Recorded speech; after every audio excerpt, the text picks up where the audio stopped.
The rain fell in sheets across Woodland Cemetery, drumming against the black umbrellas of the mourners gathered around Helen Grant's final resting place. Elena Morgan stood closest to the grave, her elegant black dress soaked at the hem despite her umbrella's protection. The raindrops mingling with her tears felt appropriate. Nature itself seemed to be mourning her grandmother's passing. At 38, Elena had achieved much by conventional standards, a prestigious position at a consulting firm, before she'd given it up at her husband's insistence, 2 children attending elite private schools, and a marriage to one of the city's most successful financiers. Yet standing here, watching her grandmother's casket being lowered into the sodden earth, she felt untethered, as if the last person who truly understood her was disappearing forever. "We should get going soon," came the impatient whisper beside her.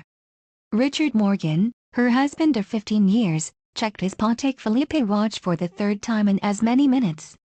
At 42, Richard had the polished good looks of someone accustomed to getting his way, sharp blue eyes, carefully maintained physique, and professionally whitened teeth that appeared when necessary in what Elena had come to recognize as his business smile. "The service just ended," Elena replied, not bothering to mask the weariness in her voice. "I have a meeting with Japanese investors at 3. Their flight leaves tonight." "It's the Westlake acquisition, Elena. You know how important this is." Elena did know. The Westlake deal was all Richard had talked about for months, the cornerstone of his plan to transform Morgan Financial from a respected local firm to a national powerhouse. It was always the next deal, the next expansion, the next triumph that consumed him. "Go if you need to," she said. "I'll get a cab home." Richard frowned, his expression caught between irritation and an attempt at sympathy that didn't quite reach his eyes. "Don't be ridiculous." "I'll stay. Family comes first." The words sounded rehearsed, a line he believed was expected of him rather than a genuine sentiment. The mourners began to disperse, moving through the cemetery in a somber procession of black coats and umbrellas. Several stopped to offer condolences, clasping Elena's hands in theirs, sharing brief anecdotes about Helen. Each story was a glimpse into a life Elena realized she'd only partially known. Martha Winters, her grandmother's oldest friend, embraced her with surprising strength for a woman of 75. "Your grandmother was extraordinary, dear, much smarter than any of us ever gave her credit for."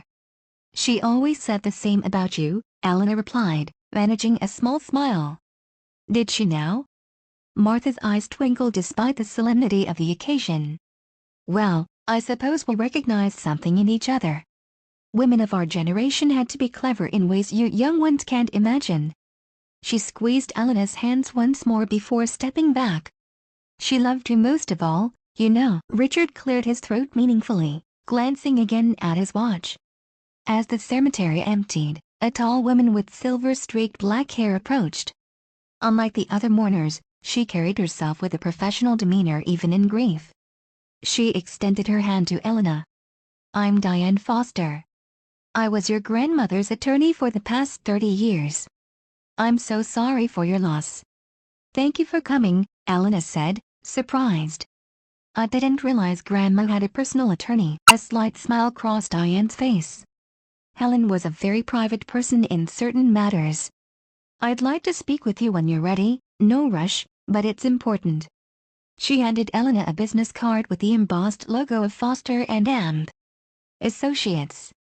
"Call me when you've had some time to process everything."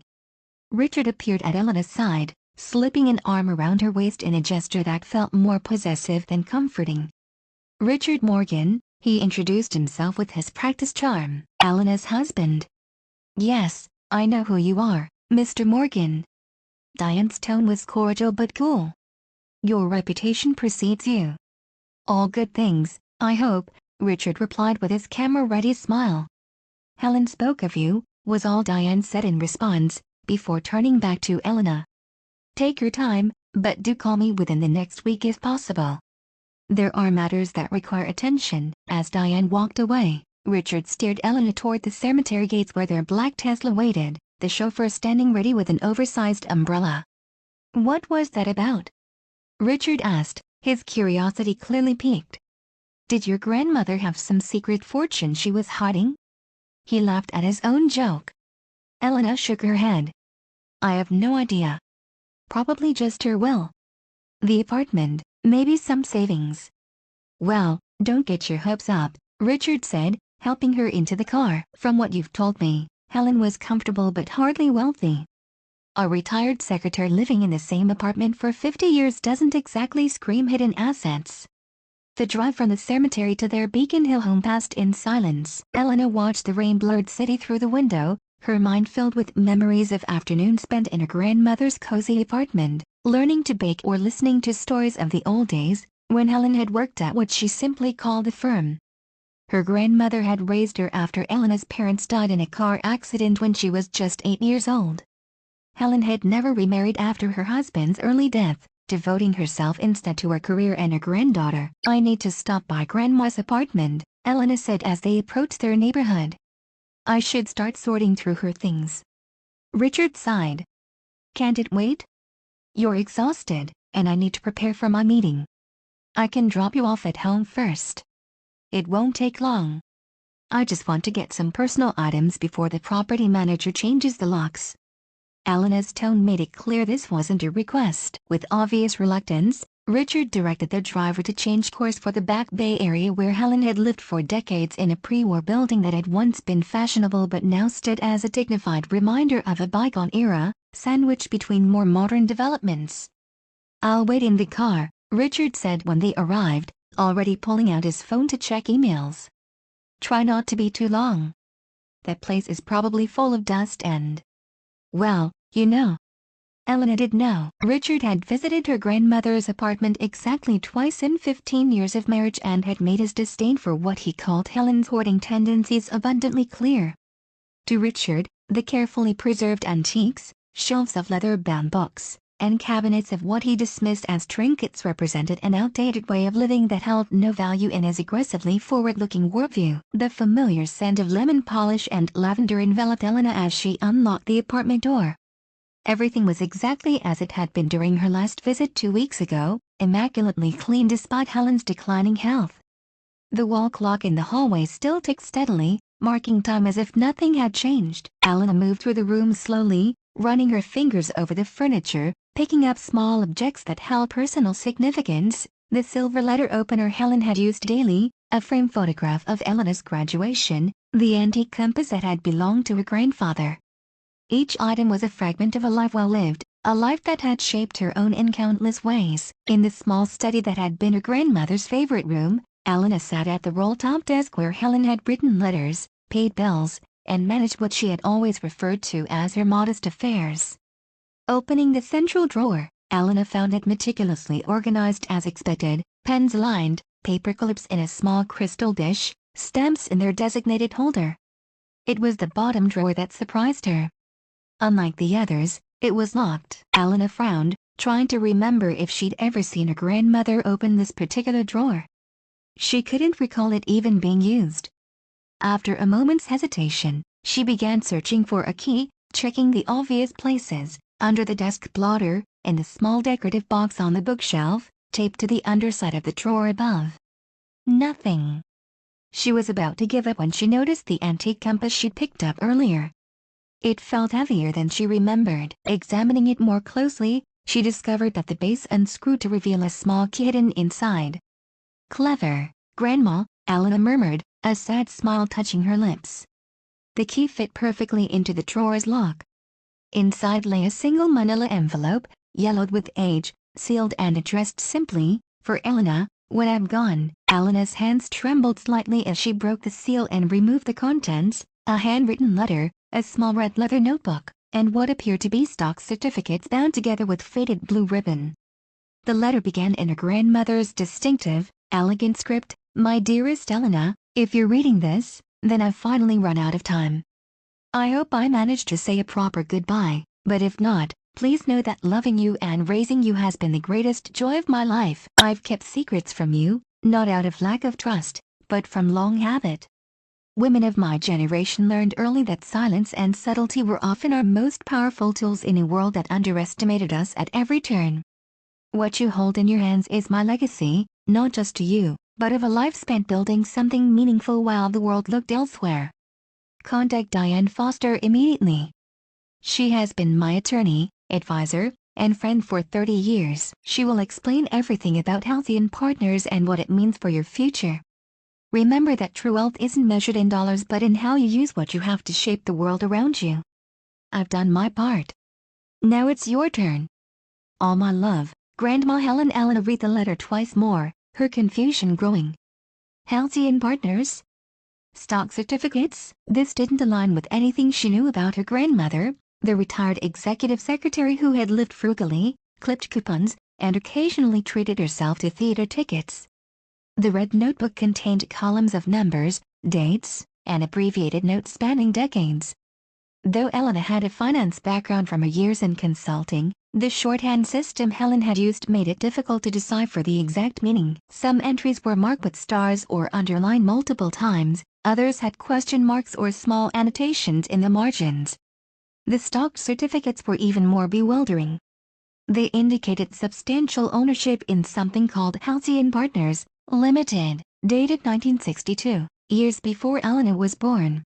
Her grandmother's maiden name, Helen Grant, was listed as the primary shareholder.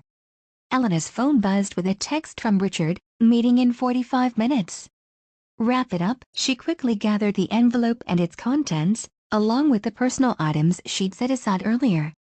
There was too much to process here, too many questions without answers. She needed time, and apparently, she needed to speak with Diane Foster. As the apartment door clicked shut behind her, Elena felt a strange mix of grief and anticipation. The grandmother she'd loved had taken a secret to her grave, only to reveal it from beyond. Whatever Helen had built in the shadows of her seemingly simple life, she had preserved it for Elena. Rain still fell as she slid back into the car beside Richard, carefully tucking her grandmother's envelope into her purse. "Did you find what you needed?" Richard asked, barely looking up from his phone. "I'm not sure yet," Elena replied truthfully. "But I think I might have." "Great," he said absently, still scrolling through emails. "Listen, after I drop you home, I might need to stay late at the office. The Westlake deal is at a critical stage." Elena nodded, her mind elsewhere. The weight of the envelope in her purse felt significant in ways she couldn't yet articulate. At home, Richard changed quickly into a fresh suit while Elena moved through their expensive, professionally decorated house feeling strangely detached from its perfection. Their home had appeared in an Architectural Digest spread last year, all clean lines, neutral tones, and carefully curated art pieces selected by the interior designer Richard had hired.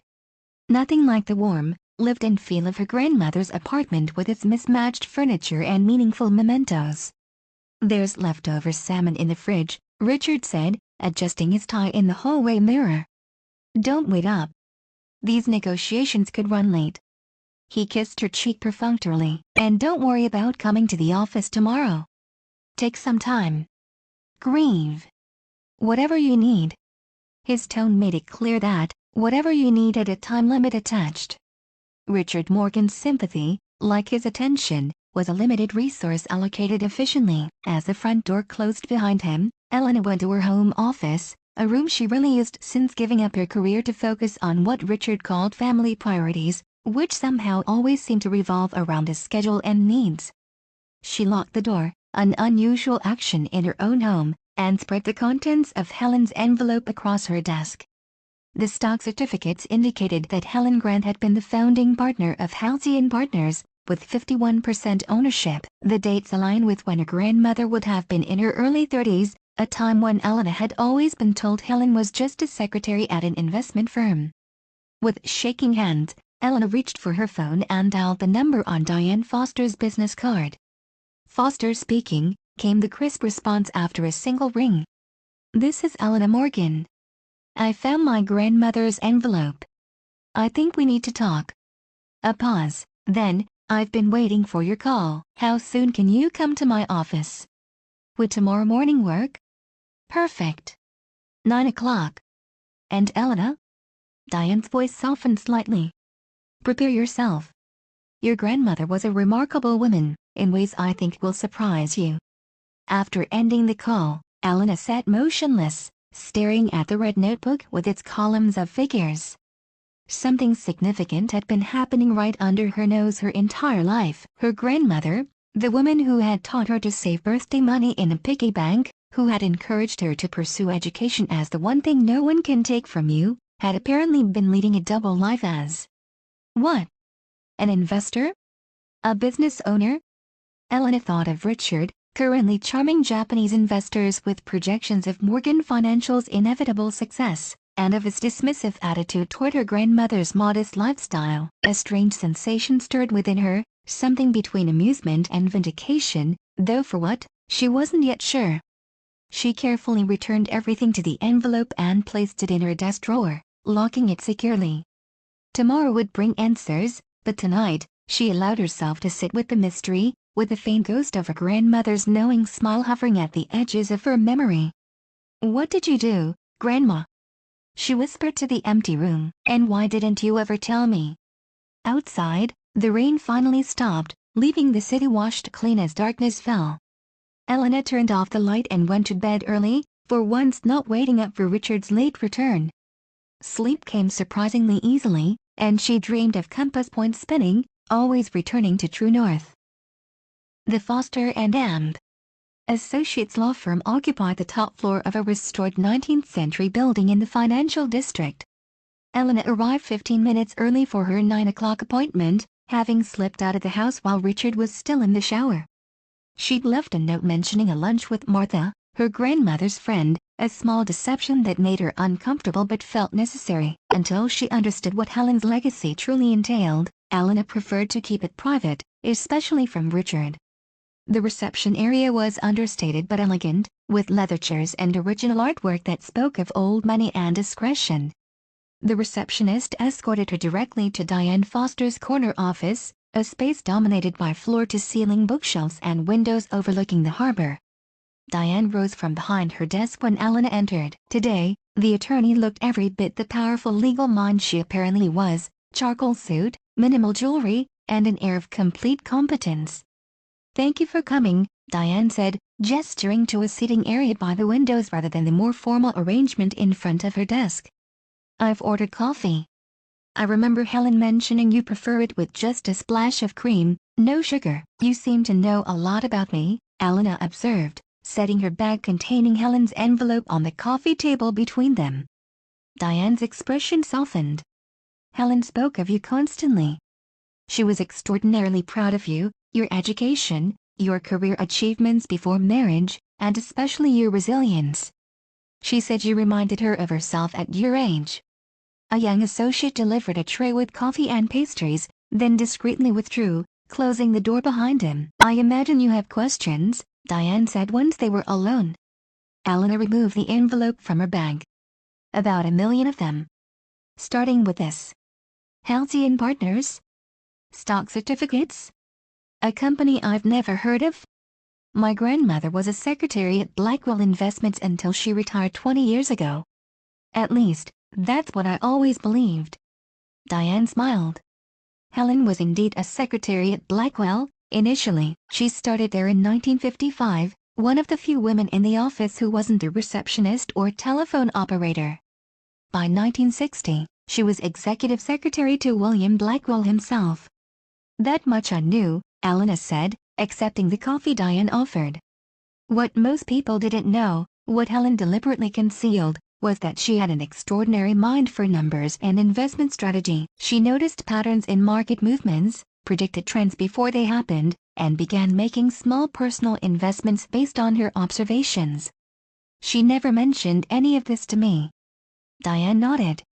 Helen came of age in a time when women, especially those without formal education beyond high school, were expected to marry, have children, and perhaps work as secretaries or teachers until they did so. When her husband died young, leaving her with her mother to raise alone, she could have remarried. Instead, she chose independence, but she was realistic about the limitations society placed on women like her. Elena thought of her grandmother's frequent sayings, "A woman needs to be twice as good to get half the credit, and sometimes it's better to be underestimated." William Blackwell recognized Helen's talent, Diane continued. He began consulting her privately on investment decisions, though he never acknowledged this to his partners or clients. When Helen suggested a separate fund for riskier investments with higher potential returns, Blackwell gave her a modest sum to manage independently as a test. And she succeeded, Elena guessed, beyond anyone's expectations. Within 18 months, Helen had tripled Blackwell's investment. Instead of promoting her or bringing her into the firm properly, Blackwell proposed a secret arrangement. Helen would establish a separate investment entity on paper, Halcyon Partners, with Blackwell as a silent minority partner. She would manage this fund in her spare time, and they would split the profits. That doesn't sound entirely fair, Elena frowned. It wasn't, Diane agreed. But it was 1962, and it was the best opportunity available to her. Helen accepted the arrangement with one critical modification: she insisted on majority ownership. She would hold 51% of Halcyon to his 49. And he agreed?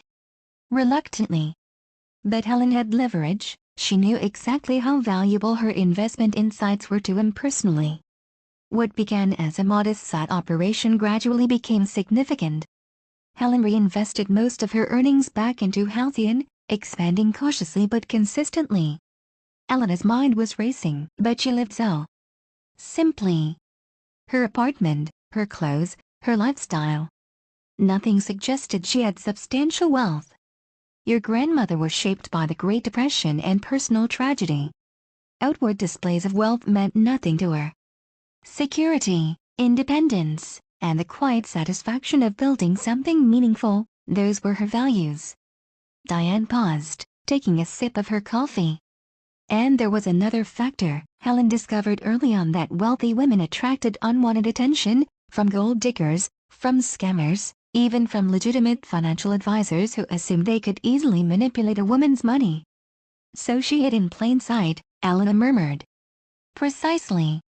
When William Blackwell died in 1981, his 49% share of Halcyon transferred to his estate. Helen used the opportunity to buy back those shares at fair market value. From that point forward, Halcyon Partners was entirely hers. Elena's hands trembled slightly as she set down her coffee cup. How substantial are we talking about? The value of this company? Diane reached for a folder on the side table.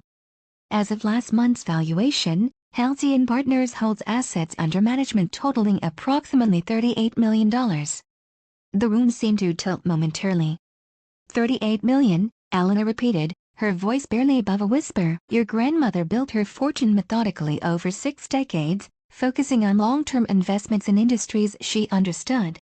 She avoided flashy tech stocks and speculative ventures, preferring established companies with solid fundamentals and growth potential.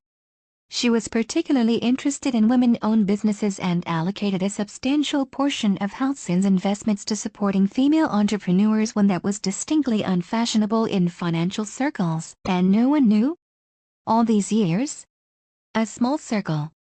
Myself, her accountant, and 2 trusted advisors who helped manage the portfolio after she stepped back from day-to-day operations about 10 years ago.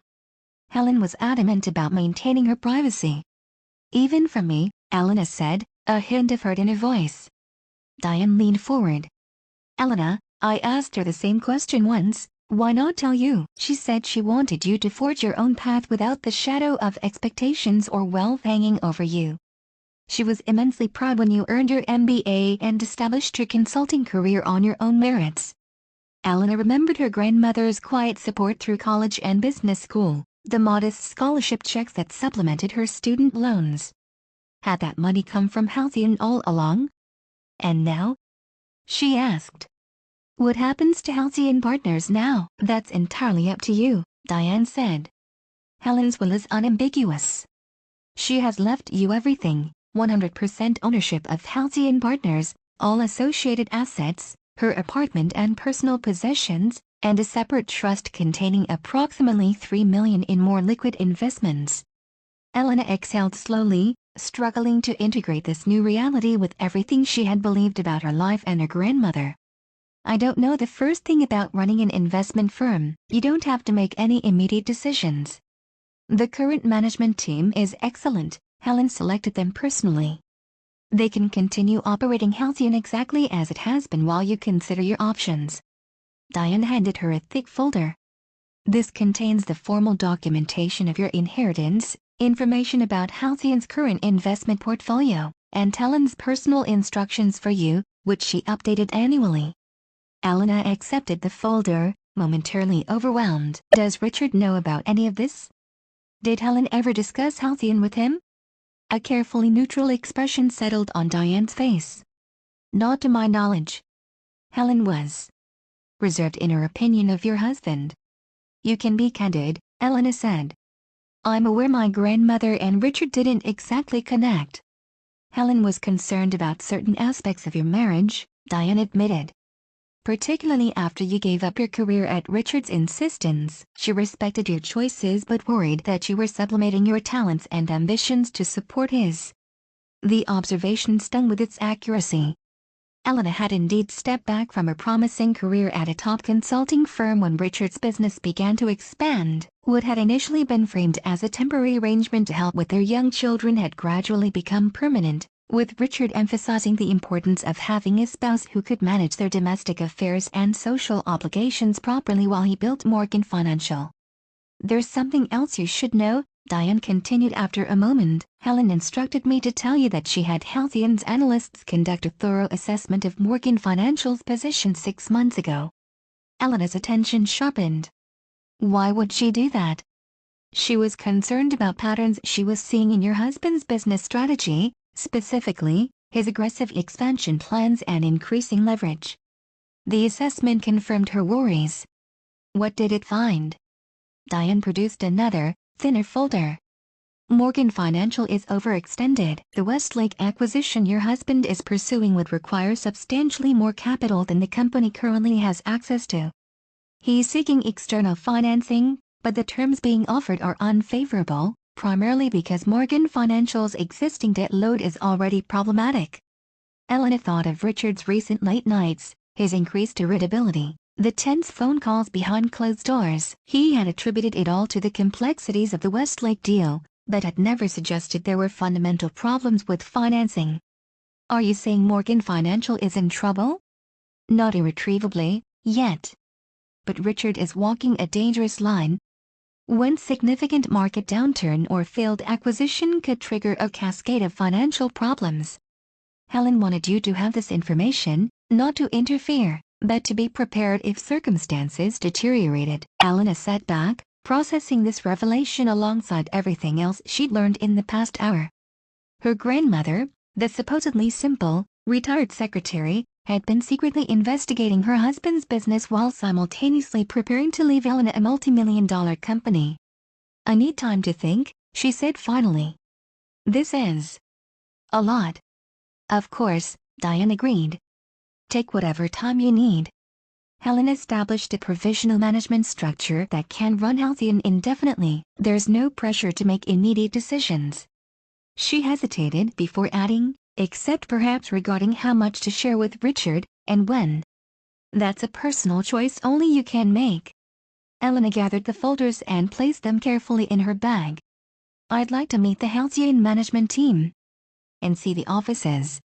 I didn't even know such a place existed. I can arrange that whenever you're ready. The main office is actually in the same building, 3 floors down. Helen liked having me nearby. Diane smiled. She was an extraordinary woman, Elena. Brilliant, strategic, and deeply compassionate in her own quiet way. She built Halcyon not just for herself, but for you, to ensure you would always have options, always have independence. As Elena rode the elevator down to the parking garage, her mind spun with possibilities. $38 million. Complete ownership of an established investment firm, financial independence beyond anything she had imagined.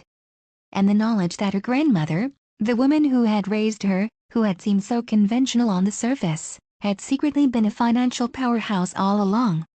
What would Richard say when he learned the truth? The thought brought a complex mix of emotions, anticipation, anxiety, and a strange, unfamiliar sense of power.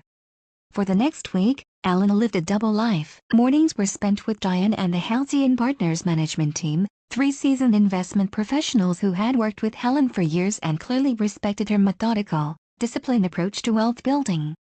Afternoons found her back in a role as Richard Morgan's supportive wife, Listening to his increasingly frustrated accounts of the Westlake acquisition's complications, "The banks are being ridiculous," Richard complained over dinner 3 days after Elena's meeting with Diane. "They're suddenly demanding additional collateral, as if Morgan Financial isn't well established. It's insulting." Elena pushed her salmon around her plate. "Is there a problem with the company's finances?" Richard's fork paused midway to his mouth. "What? No. Absolutely not. We're more profitable than ever. This is just standard banking bureaucracy. They always get nervous when deals reach a certain size." "How much is the Westlake acquisition worth?" "$22 million, he answered, resuming eating. "A bargain, honestly. They're undervalued because of management issues, but their client list and market position are excellent. Once we integrate them into our operations, we'll easily see a 30% return within 18 months. Elena nodded as if accepting this assessment at face value, though she now knew from Halcyon's analysis that Richard's projections were wildly optimistic. Morgan Financial simply didn't have the operational infrastructure to absorb and optimize a company of Westlake's size that quickly. "Could you use an outside investor?" she asked casually. "Someone to partner with you on the acquisition?" Richard laughed. "What, like you have a spare 20 million sitting around?" His tone made it clear how absurd he found the suggestion. "No, Elena. This is high-level finance. I'll handle it." The dismissal stung, though it was entirely consistent with how Richard had always approached their marriage. Despite her MBA and her previous career success, he had systematically minimized her business acumen while emphasizing her skills as a hostess and mother. It had happened so gradually that Elena hadn't fully recognized the pattern until now, viewing it through the lens of her grandmother's quiet assessment. "I was just asking," she said mildly. "I find it interesting." "Well, don't worry your pretty head about it," Richard said, reaching for his wine glass. "Speaking of interesting things, we need to decide about your grandmother's apartment. The property management company called. They need to know if we're keeping it or putting it on the market." "I'm keeping it," Elena said without hesitation. Richard frowned. "That doesn't make sense financially. It's worth at least $1 million in today's market, and the maintenance fees are ridiculous for an outdated space we don't need." "It's not about financial sense. It's sentimental. And it's mine to decide. The apartment was left specifically to me. We're married, Elena. These decisions affect our joint finances. The inheritance is separate property, Richard. You know that." Her tone was firm, brooking no argument. It was a small assertion of independence, but it felt significant, a prelude to larger revelations to come. Richard studied her for a moment, seemingly surprised by her uncharacteristic intransigence. "Fine. Keep the apartment if it matters that much to you. But at least let me help you clear out all that stuff she collected. We could donate it to charity or something." "I'll handle it myself," Elena replied. "And I'm not ready to clear anything out yet. I'm still grieving."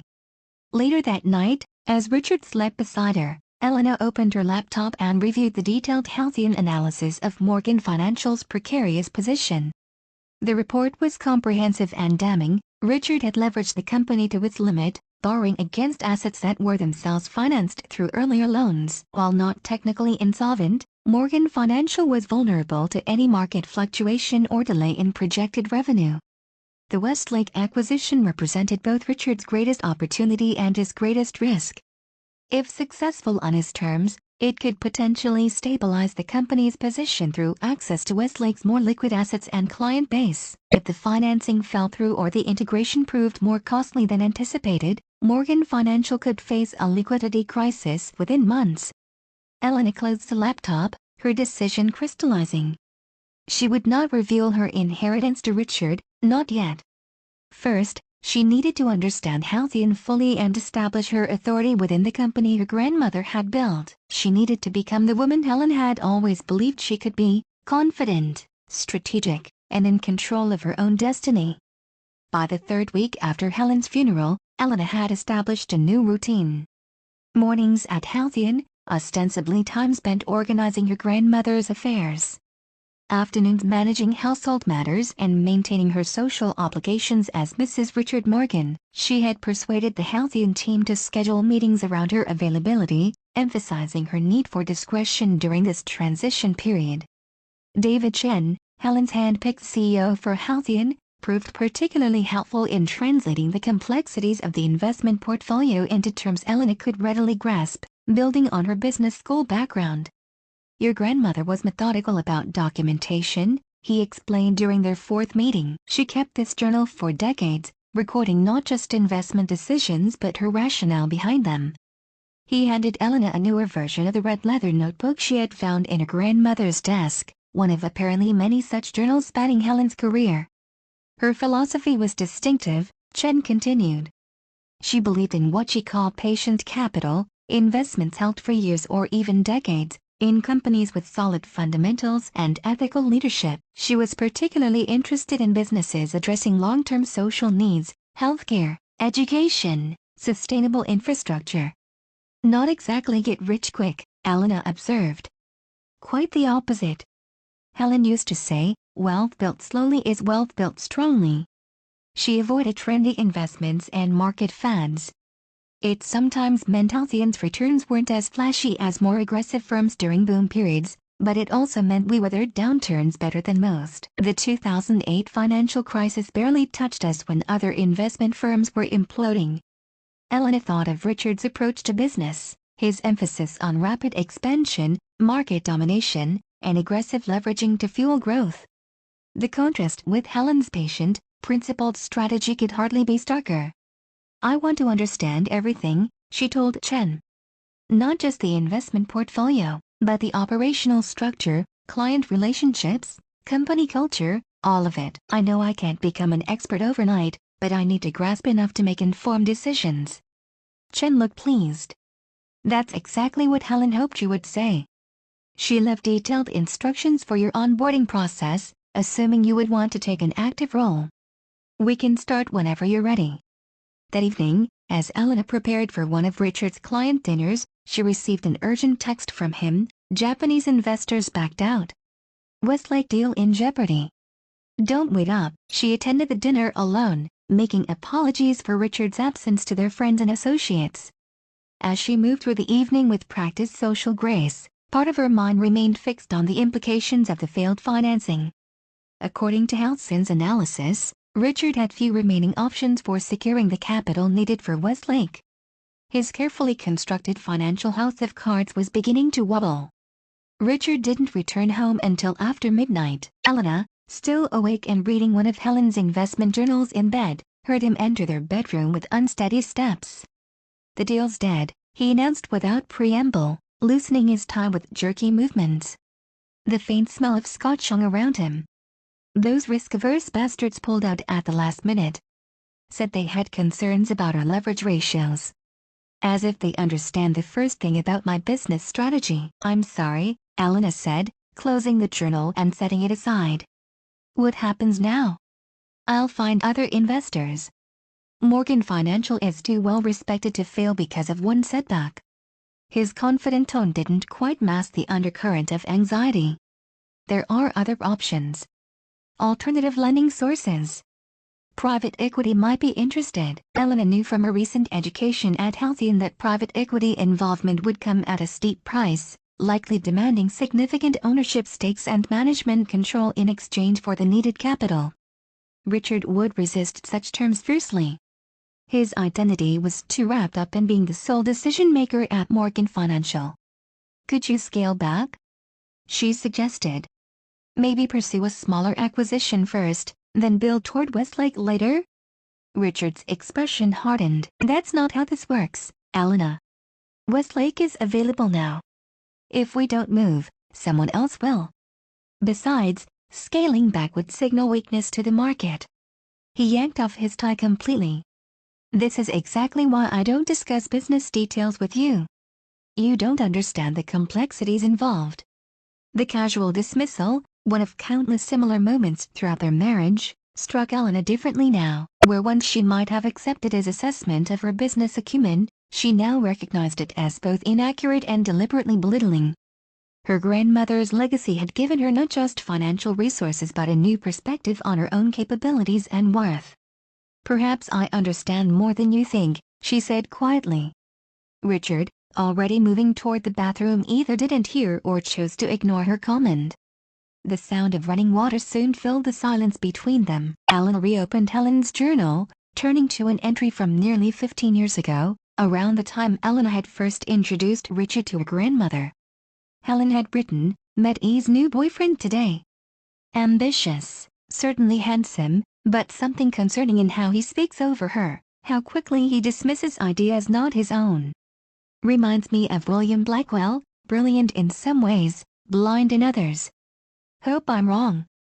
The insight pierced Elena with its accuracy. Helen had seen from the beginning what Elena herself had only gradually come to recognize, that Richard's charm and confidence masked a fundamental need to dominate, to be the sole authority in both his business and personal relationships. As she closed the journal again, a plan began to take shape in Elena's mind, not fully formed yet, but with a clear direction. Her grandmother had built Halcyon patiently, strategically, creating not just wealth but options and independence. Now Elena would use that inheritance to reshape her own future, and perhaps Richard's as well. The next morning, she called Diane Foster. "I'm ready to take control of Halcyon," she said without preamble. "And I need your advice on how to do it without Richard's knowledge, for now." "I thought you might be heading in this direction," Diane replied. "Come to my office this afternoon. We have some legal structures to put in place." Elena hung up, feeling a strange mix of trepidation and exhilaration. For the first time in years, perhaps even in her adult life, she was making a major decision independently, guided by her own judgment rather than accommodating others' expectations. It felt terrifying and right simultaneously. As she prepared to leave the house, her phone chimed with a text from Richard, meeting with potential new investors all day. "Don't bother with dinner. Might not be home tonight." Elena sent back a simple acknowledgement, then added Halcyon's main office number to her phone contacts under the innocuous name Helen's estate manager. The deception felt foreign to her nature but necessary for the path ahead. Richard had kept her separate from his business life for years. Now she would do the same until the moment was right for revelation. By the time she arrived at Foster and Amp Associates that afternoon, Elena had made her decision. She would not merely inherit Halcyon Partners, she would use it. The formal conference room at Halcyon Partners buzzed with a quiet energy as Elena took her seat at the head of the table. 6 weeks had passed since she'd first learned of her inheritance, and in that time, she had undergone an intensive education in investment strategy, corporate governance, and the specific history and operations of the company her grandmother had built. Today marked her official assumption of leadership as Halcyon's chairwoman and majority shareholder. Around the table sat the core team: David Chen, the CEO; Meera Patel, Chief Investment Officer; Thomas Brennan, Chief Operating Officer; and Diane Foster, who served as both legal counsel and a board member. All had been personally selected by Helen and had proven their loyalty during the transition. "Before we begin," Elena said, her voice steadier than she'd expected, "I want to thank each of you for your patience and guidance these past weeks. My grandmother created something remarkable here, and I'm committed to honoring her legacy while moving Halcyon forward." "Helen would be proud," Diane said warmly. "You've absorbed more in 6 weeks than most people could in 6 months." Elena had indeed immersed herself in Halcyon's operations with an intensity that surprised even her. The business acumen she had developed during her consulting career, long dismissed by Richard as irrelevant to their domestic life, had re-emerged with newfound purpose. Her MBA training, combined with Helen's meticulous journals and the team's expertise, had allowed her to quickly grasp the fundamentals of Halcyon's investment philosophy and portfolio. "Let's begin with the quarterly performance review," she said, nodding to Meera. As the CIO walked them through Halcyon's current positions and recent returns, an impressive 8.3% for the quarter, outperforming market indexes despite their traditionally conservative approach, Elena found herself thinking of Richard. In the weeks since the Japanese investors had pulled out of the Westlake deal, his behavior had grown increasingly erratic. Late nights at the office had become the norm. When home, He alternated between forced optimism about finding new financing and tense silence when Elena asked specific questions about Morgan Financial's situation. She had maintained her own secrets with equal determination. Richard remained entirely unaware of Halcyon's existence or the extent of her inheritance. He believed she was still sorting through Helen's personal effects and handling minor estate matters, an explanation that conveniently accounted for her frequent absences from home. The few times he had inquired more specifically, she had mentioned meetings with Helen's attorney, or the estate administrator, vague half-truths that satisfied his limited curiosity. The meeting continued with discussions of market trends, potential new investments, and operational updates. Elena participated actively, asking pertinent questions and offering insights that reflected her growing understanding of Halcyon's approach. When Thomas presented a proposal for updating their technology infrastructure, she approved it immediately, recognizing the efficiency gains it would provide. "Final item on today's agenda," David said, glancing at Elena with a knowing look.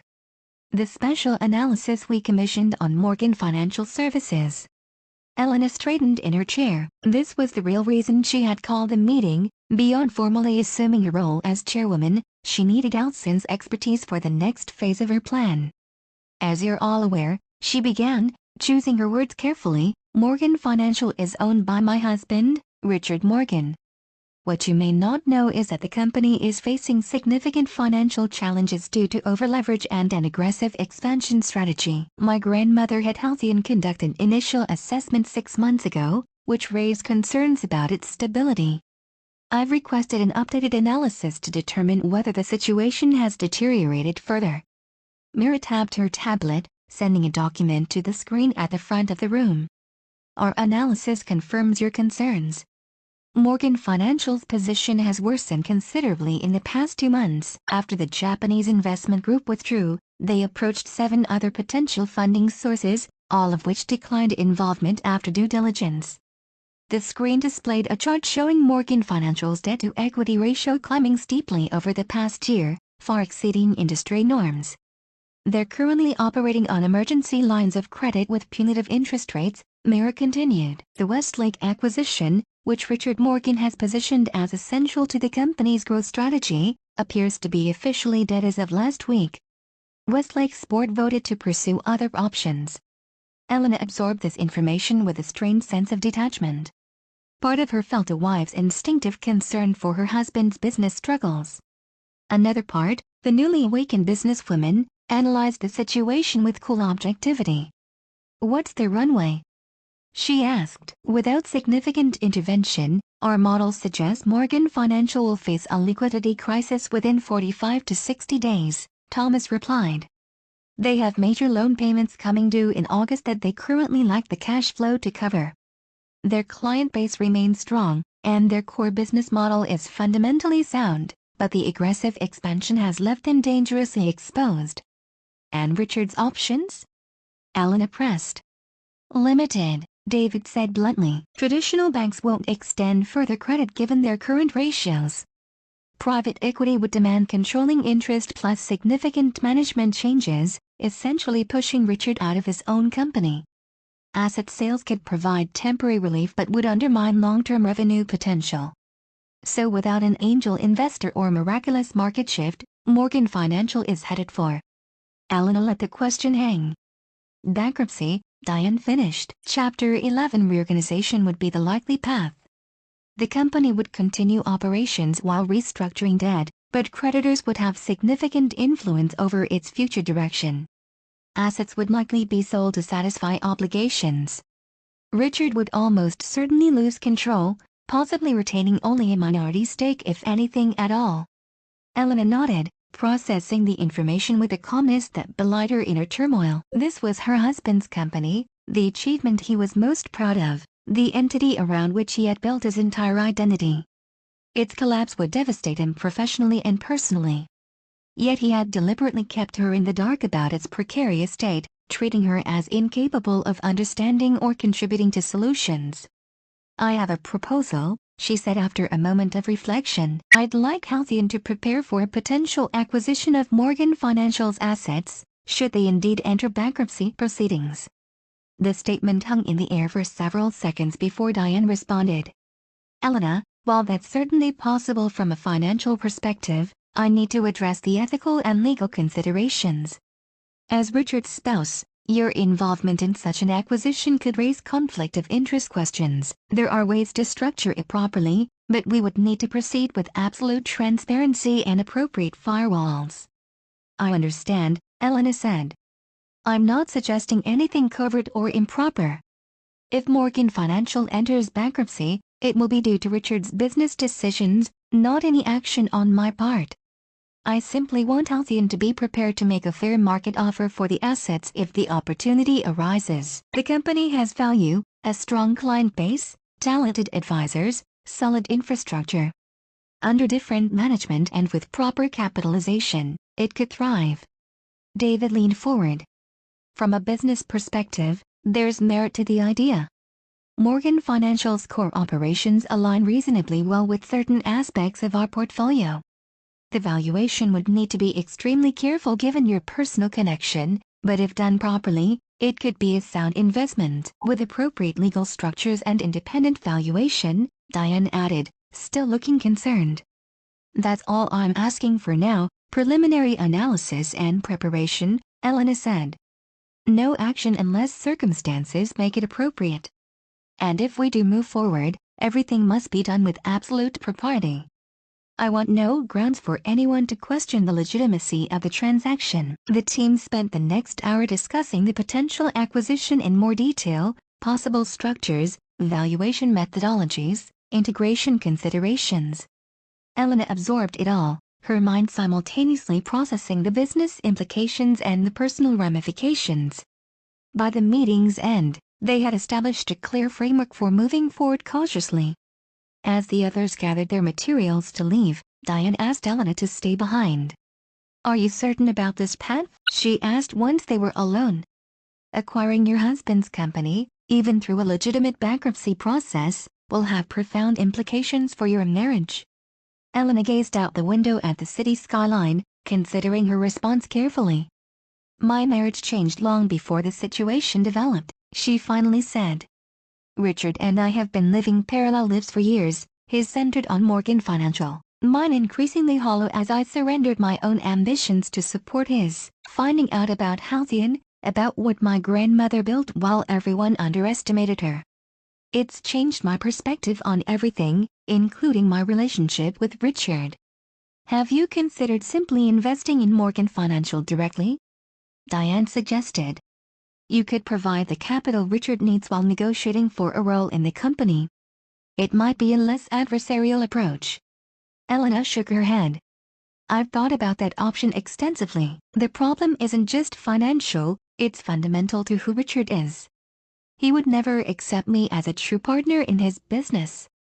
The money, yes, but not my input or presence in what he considers his domain. He'd take Halcyon's investment while continuing to dismiss its source, my grandmother's legacy and my judgment, as somehow less legitimate than his own achievements. That's a painful realization, Diane observed quietly. Yes, Elena agreed. But necessary. I need to move forward based on reality, not wishful thinking about who Richard might become under different circumstances. She gathered her portfolio and stood to leave. Please proceed with the preparation work we discussed. I'll continue monitoring the situation at home. And Diane? Thank you for understanding that this isn't about revenge. It's about finally claiming my own place in the world my grandmother prepared me for. Richard came home unexpectedly early that evening, arriving just as Elena was reviewing one of Halcyon's investment prospectuses at the kitchen island. She closed the folder quickly, sliding it beneath a cookbook. You're home before 7, she observed, rising to greet him. That's unusual lately. Richard looked exhausted, the confident facade he typically maintained showing visible cracks. His normally immaculate appearance had slipped, tie loosened, a shadow of stubble on his jaw, faint circles beneath his eyes. Needed a break from the office, he muttered, heading straight for the bar cart in the living room. He poured himself a generous scotch without offering Elena anything. We'll start closing in after a while. Elena watched him carefully. Rough day? Rough month. He took a long swallow of his drink. The vultures are circling. Everyone smells blood in the water. What do you mean? Richard dropped into a chair, suddenly looking older than his 42 years. Banks cutting credit lines. Clients asking pointed questions about stability. Competitors spreading rumors. He stared into his glass. 15 years building something from nothing, and it could all collapse because one deal fell through at the wrong time.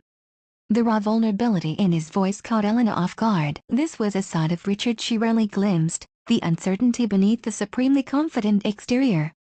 "Is it really that serious?" she asked, although she already knew the answer. Richard seemed to catch himself, retreating from the moment of openness. "No, of course not. Just temporary challenges. Every successful business faces them." The familiar bravado crept back into his tone. "Morgan Financial is too strong to fail. I'll find a solution." Elena sat across from him. "Richard, if things are difficult, maybe it's time to consider alternatives. Scaling back the expansion plans. Bringing in partners." His expression hardened. "I don't need business advice from someone who hasn't worked in years, Elena. No offense, but your MBA and brief consulting career hardly qualify you to weigh in on the complexities I'm managing." And there it was, the dismissal she had come to expect, the reflexive diminishing of her capabilities that characterized their relationship. Even in his moment of vulnerability, Richard couldn't conceive of Elena as an intellectual equal, let alone someone whose business judgment might have value. "I'm just trying to help," she said mildly, swallowing the retort that sprang to mind. "You want to help? Handle the Beaufort's dinner party next weekend without bothering me about guest lists or seating arrangements." "I need to focus entirely on business right now." Elena nodded, the familiar role of supportive wife settling around her shoulders like a well-worn coat, comfortable in its familiarity but increasingly restrictive. "Of course. I'll take care of everything." Richard finished his scotch and poured another, his movements slightly less precise. "I saw the light on in your grandmother's apartment yesterday.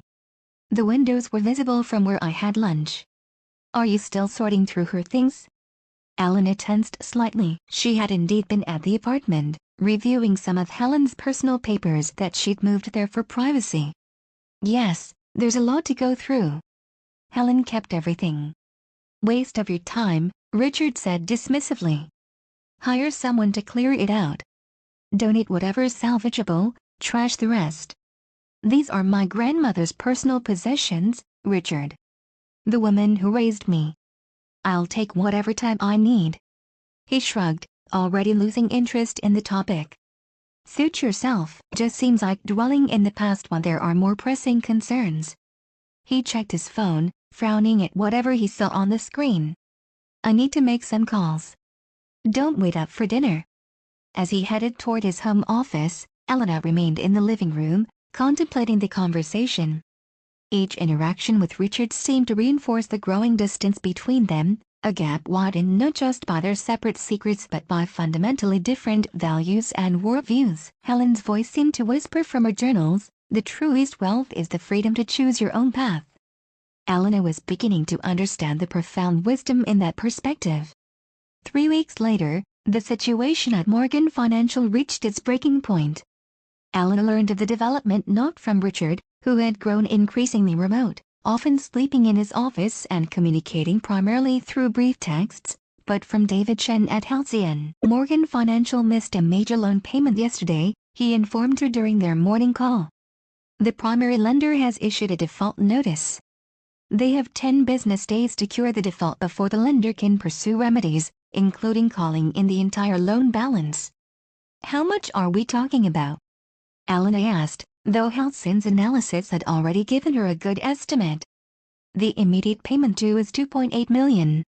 The total loan balance is approximately $18 million. Elena did some quick mental calculations. "Morgan Financial doesn't have $2.8 million in liquid assets available?" "According to our sources, no. They've drawn down the reserves covering operational costs after several expected client payments were delayed. Richard has been approaching individual investors for emergency funding, but no one has committed yet." "What's the likely timeline now?"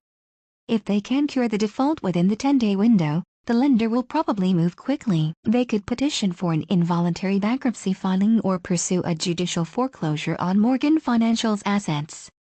Either way, some form of bankruptcy proceeding seems inevitable within the next 3 to 4 weeks unless Richard finds significant capital immediately. Elena thanked David and ended the call, her mind racing. Richard hadn't mentioned any of this, maintaining the fiction that Morgan Financial was facing temporary challenges rather than imminent collapse. His pride and need for control had created an impenetrable wall, even as his life's work crumbled around him. That evening, she decided to break the silence. Richard returned home unexpectedly around 9, looking haggard but with a brittle energy that suggested he was running on caffeine and adrenaline. "We need to talk," Elena said as he dropped his briefcase in the hallway. "Not tonight, Elena. I'm operating on about 2 hours of sleep and have to be back at the office by 6 tomorrow. It's important." Something in her tone made him pause. "What is it?" "Morgan Financial is in default on its primary loan. You have less than 10 days to come up with $2.8 million or face bankruptcy proceedings." Richard froze, his expression shifting from exhaustion to shock to suspicious anger in rapid succession. "How the hell do you know that?" "That information is confidential." "Does it matter?" "It's true, isn't it?" He stared at her for a long moment before his shoulders slumped. "Yes, it's true. We're facing a temporary liquidity crisis. But I'm close to securing new investment. 2 promising leads are reviewing the paperwork now." Elena doubted this claim. Halcyon's intelligence suggested all conventional funding sources had been exhausted, but she let it pass. "Richard, why didn't she tell me how serious things had become? We're married. Your problems are supposed to be our problems." He gave a short, bitter laugh. "What exactly would you have done, Elena? Written a check from your household account? Called one of your charity committee friends to see if their husbands might be interested in investing? This is high-level corporate finance, not a fundraiser for the Children's Museum." The contempt in his voice crystallized something in Elena. For 15 years, she had accepted his dismissive attitude, had internalized his assessment of her capabilities and place in the relationship. "No more. I understand more than you think," she said quietly, "and I might have been able to help if you'd been honest about the situation." "Help how?" "By offering sympathy? By not bothering me with household questions?" Richard ran a hand through his disheveled hair. "I appreciate the thought, but this is my problem to solve. Morgan Financial is my company, my responsibility. And if you can't solve it? If bankruptcy is inevitable?" His face hardened. "That's not going to happen. I won't allow it. Some things are beyond even your control, Richard. Not this." He straightened, the familiar arrogance reasserting itself despite his obvious exhaustion. "I've overcome bigger challenges. The market respects strength and persistence." Elena recognized the futility of continuing the conversation. Richard was too entrenched in his worldview, too committed to his image of himself as the infallible financial genius, to accept reality or consider alternatives, especially any suggested by his wife. "Get some rest," she said finally. "You look like you need it." He nodded absently, already checking his phone again. "I'll sleep at the office tomorrow. Too much to do to waste time commuting." As he headed upstairs, Elena remained in the living room, a profound sadness settling over her. Not just for Richard and the collapse of his business ambitions, but for their marriage, a relationship built on fundamental inequities and misconceptions that she now saw clearly for the first time. She pulled out her phone and texted Diane, "Need to accelerate our preparations." Timeline moving faster than expected. 8 days later, Elena sat in Diane's office reviewing the final bankruptcy filing documents for Morgan Financial. The 10-day cure period had expired without payment, and as expected, the primary lender had petitioned the court for relief. "The initial hearing is scheduled for next week," Diane explained. "The judge will likely approve an interim operating plan that allows Morgan Financial to continue functioning while the bankruptcy process unfolds. Given the company's client obligations and the nature of the financial services industry, maintaining continuity will be a priority." "And the asset liquidation timeline?" Elena asked.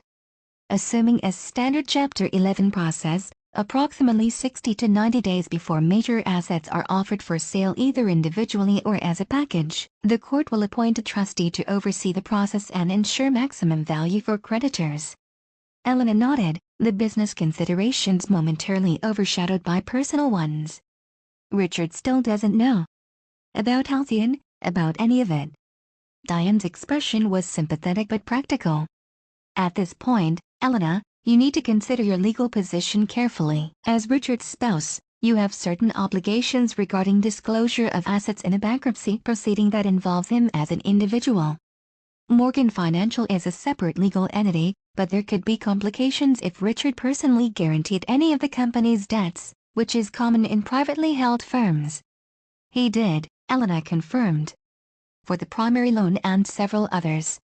He mentioned it once, proud that he had skin in the game. Then the bankruptcy court will likely require a complete financial disclosure from both of you, including all assets. Halcyon will become a matter of record at that point. Elena had anticipated this eventuality. I understand. It's time for everything to come to light anyway. I can't build my future on hidden truth, even if Richard's pride made the temporary deception necessary. She had spent the past 2 months preparing for this moment, both professionally at Halcyon and personally in her own mind. The company her grandmother had built now had a formal acquisition strategy for Morgan Financial's assets, with independent valuation experts already engaged to ensure fairness and transparency. Elena herself had worked with a separate attorney specializing in matrimonial law to understand the implications for her marriage. Have you decided how you'll tell him? Diane asked. I've invited him to dinner tomorrow night. A neutral location, private dining room. I thought it would be better than at home or in either of our offices. Do you want me to be present? Or someone else from your legal team? Elena considered this briefly before shaking her head. No. This needs to be between Richard and me first. The professional and legal dimensions can follow once he understands the personal reality. As she left Diane's office, Elena felt a strange sense of calm descending. The path ahead was clear now, the necessary actions defined. Whatever happened with Richard, whether rage, disbelief, eventual acceptance, or permanent estrangement, she was prepared to face it with the quiet strength her grandmother had modeled throughout her life. The private dining room at Lombardi's overlooked the harbor, the evening lights of the city reflected in the dark water. Elena arrived early, ensuring everything was arranged exactly as she wanted, a good table but not too intimate, and excellent wine already breathing, service staff briefed to be attentive but unobtrusive. Richard arrived 20 minutes late, his appearance reflecting the mounting pressures he faced. Though still wearing one of his expensive suits, the overall effect was diminished by subtle signs of neglect, a missed spot while shaving, slight fraying at his shirt cuff, shoes that hadn't been polished recently. Sorry, he said, taking his seat without offering a specific excuse for his tardiness. Thanks for arranging this. A decent meal might help me think more clearly. Haven't had one in days. Elena poured wine for both of them. I thought we needed some time together, away from everything else. Richard took a large swallow of his wine, clearly not in the mood for proper tasting or appreciation. Nice choice, he said automatically, though she doubted he'd actually registered the vintage. They ordered food, making stilted small talk about inconsequential matters until their appetizers arrived. Elena deliberately avoided any mention of business or finances, waiting for the right moment. As the main course was served, Richard finally seemed to relax slightly, the excellent food and wine perhaps providing a brief respite from his constant stress. I've missed this, he admitted, gesturing between them. Normal life. Everything's been so consumed by the situation at Morgan Financial lately. I understand, Elena said. And that's partly what I wanted to talk about tonight. Wariness immediately returned to his expression. Elena, I appreciate your concern, but, please, she interrupted gently. Let me finish. This is important. Something in her tone must have registered, because Richard fell silent, watching her with a mixture of curiosity and apprehension. I know about the bankruptcy filing, she began. I know Morgan Financial will likely be sold in pieces to satisfy creditors. I know you personally guaranteed several major loans, which means our family assets are potentially at risk. Richard's jaw tightened. How do you keep getting this information? Have you been talking to someone at my company? No, Elena said. But I have been gathering information from reliable sources. That's not important right now. What matters is what happens next. What happens next is I fight like hell to save what I've built, Richard said, his voice low but intense. This isn't over, Elena. Bankruptcy is a tool, not an ending. Many successful businesses have emerged stronger after reorganization. But not with the same ownership structure, Elena pointed out gently. Not with you in control. The creditors will demand their pound of flesh. Richard stared at her, his expression darkening. Why are you saying this? Whose side are you on? I'm on the side of truth, Richard. And the truth is that Morgan Financial as you built it is finished. But that doesn't mean everything you created has to be lost or scattered to the wind. What are you talking about? Elena took a deep breath. What if there was a way for Morgan Financial's core business, the client relationships, the advisory team, the operational infrastructure, to continue as a cohesive entity under new ownership?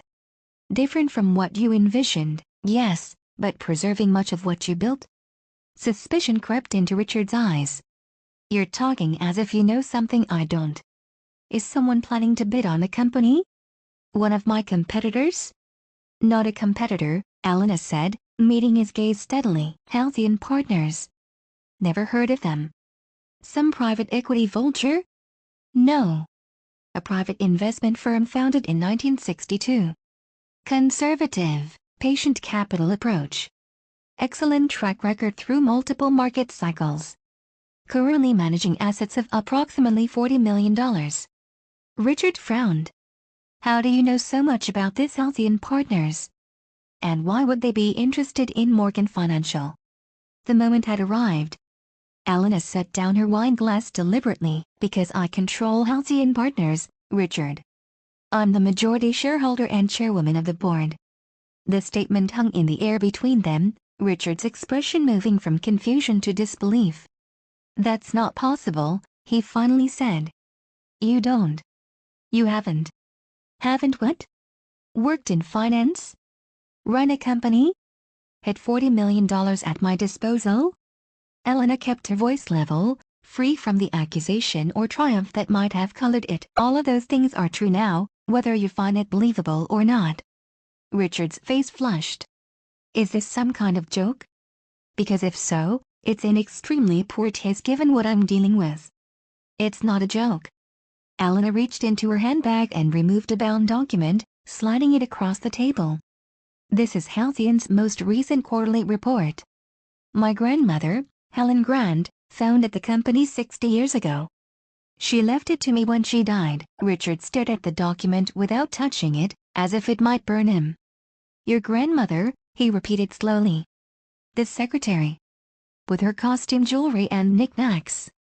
Yes, Elena confirmed. The secretary who quietly built a multi-million-dollar investment firm while everyone underestimated her. The woman whose trinkets you mocked included first edition books worth thousands and antiques from her family that predated the revolution. Richard finally reached for the report, flipping through it with increasing agitation. The financial statements, investment holdings, and management structure were laid out clearly, with Elena Morgan listed as chairwoman and principal shareholder. How long have you known about this? He demanded, his voice tight. Since shortly after the funeral. Diane Foster, Helen's attorney and my current counsel, contacted me per Helen's instructions. And you kept it from me all these months while I've been fighting to save Morgan Financial. You've been sitting on a fortune. There it was, the accusation she had anticipated, framed exactly as she'd expected. Yes, I kept it from you initially, Elena acknowledged. Because I needed time to understand what Helen had built, to determine my own path forward without your influence. And because I knew, based on years of experience, exactly how you would react. Which is how, exactly, Richard's voice had taken on a dangerous edge. You would have immediately tried to use Halcyon's assets to prop up Morgan Financial without addressing the fundamental problems in your business model.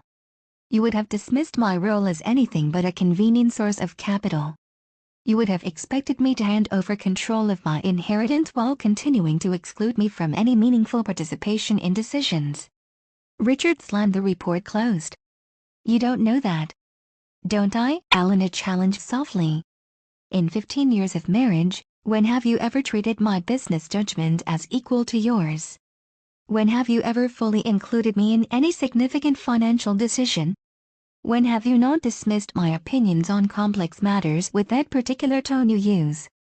Richard fell silent, his anger visibly warring with the uncomfortable truth of her assessment. None of that matters now anyway, he finally said. If what you're showing me is legitimate, why tell me tonight? Why not weeks ago when it might have made a difference? Because Morgan Financial needs more than a cash infusion, Richard.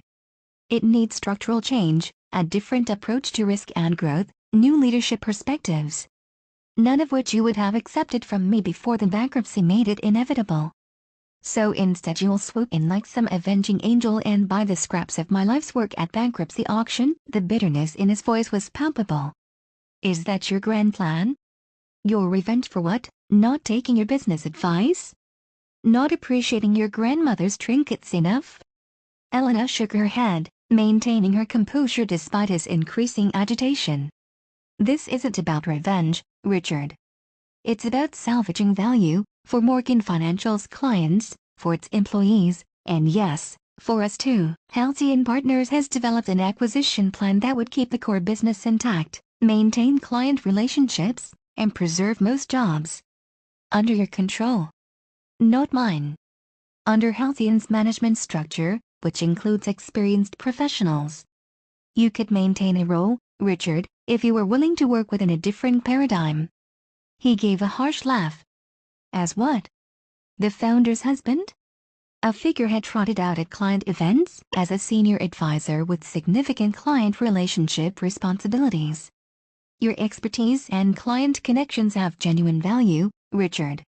No one is disputing that. It's your management approach and financial strategy that led to the current crisis. Richard pushed away from the table abruptly. I don't need to sit here and be lectured about my business by my own wife. Especially one who's been blind to me for months while planning to pick over the carcass of my company. Richard, no, he cut her off. Whatever game you're playing, I'm not participating. Morgan Financial is mine. I built it from nothing, and I'll rebuild it again if necessary. Without your help or your grandmother's mystery millions. He stood, tossing his napkin onto the table. Enjoy your dinner, Elena. And your newfound wealth. We'll see who has the last word when this is finished. As Richard strode from the private dining room, Elena remained seated, a complex mixture of emotions washing over her. His reaction had been predictable: wounded pride, reflexive rejection, unwillingness to accept the new reality. Yet experiencing it directly still hurt in ways she hadn't fully anticipated. She signaled for the server and asked for the check, her appetite gone. As she waited, she texted Diane a brief update, he knows. Reacted as expected. Proceeding with Plan A. Then she gathered her things and left the restaurant, stepping into the cool evening air with a strange sense of both loss and liberation. The confrontation with Richard marked the end of one chapter in her life and the beginning of another, one in which she would finally step fully into the legacy her grandmother had prepared for her. The bankruptcy proceedings for Morgan Financial unfolded with the methodical precision that characterizes the legal system. The initial hearing confirmed what Elena already knew: the company's liabilities substantially exceeded its available assets, but its core business remained viable under proper management. The court appointed a trustee to oversee operations during the reorganization, effectively removing Richard from day-to-day control while still acknowledging his position as founder. Richard fought the process at every step, filing objections, challenging valuations, and attempting to secure last-minute financing from increasingly obscure sources. Elena watched his increasingly desperate maneuvers with a mixture of professional detachment and personal sadness. The man she had married, confident, strategic, forward-thinking, had been replaced by someone consumed by denial and retroactive justification. their personal interactions had become minimal and strained. Richard had moved into Morgan Financial's offices permanently to maintain stability during this temporary setback, as he described it in his only email to Elena following their dinner confrontation. He returned home occasionally to collect clothing or documents but timed these visits for when Elena was likely to be absent. For her part, Elena focused on finalizing Halcyon's acquisition strategy. Working with Diane and financial advisors, she ensured that their approach would withstand the highest levels of scrutiny. Independent valuation experts assessed Morgan Financial's assets. Ethical firewalls were established between Elena's personal knowledge and Halcyon's formal bid process. Disclosure documents were filed with meticulous care to address her unique position as both potential acquirer and spouse of the company's principal. The stalking horse bid is ready for submission, David informed her during their final review session 3 days before the court-mandated auction. We valued Morgan Financial's core assets at $12.3 million, which exceeds the nearest competitor's likely offer by approximately 20%, based on our intelligence. In bankruptcy proceedings, a stalking horse bid set the minimum price for the company's assets, effectively establishing a floor that other potential buyers would need to exceed. Halcyon's offer was deliberately calibrated to be fair but aggressive, high enough to discourage casual bidders while still representing genuine value for Halcyon's investment strategy. And the proposed management structure? Elena asked. As discussed, the current senior advisory team would remain intact initially, reporting to a new executive committee that includes key Halcyon personnel. Client relationship managers would continue in their roles to ensure service continuity. Back-office functions would gradually integrate with Halcyon's existing operations over a 6-month transition period. And the provision for Richard's role? David exchanged glances with Diane before responding. Included as directed, senior advisor status, focusing on key client relationships, generous compensation package, but no operational authority or board position. Elena nodded, sensing their unspoken question. He won't accept it, she acknowledged. But it needs to be offered.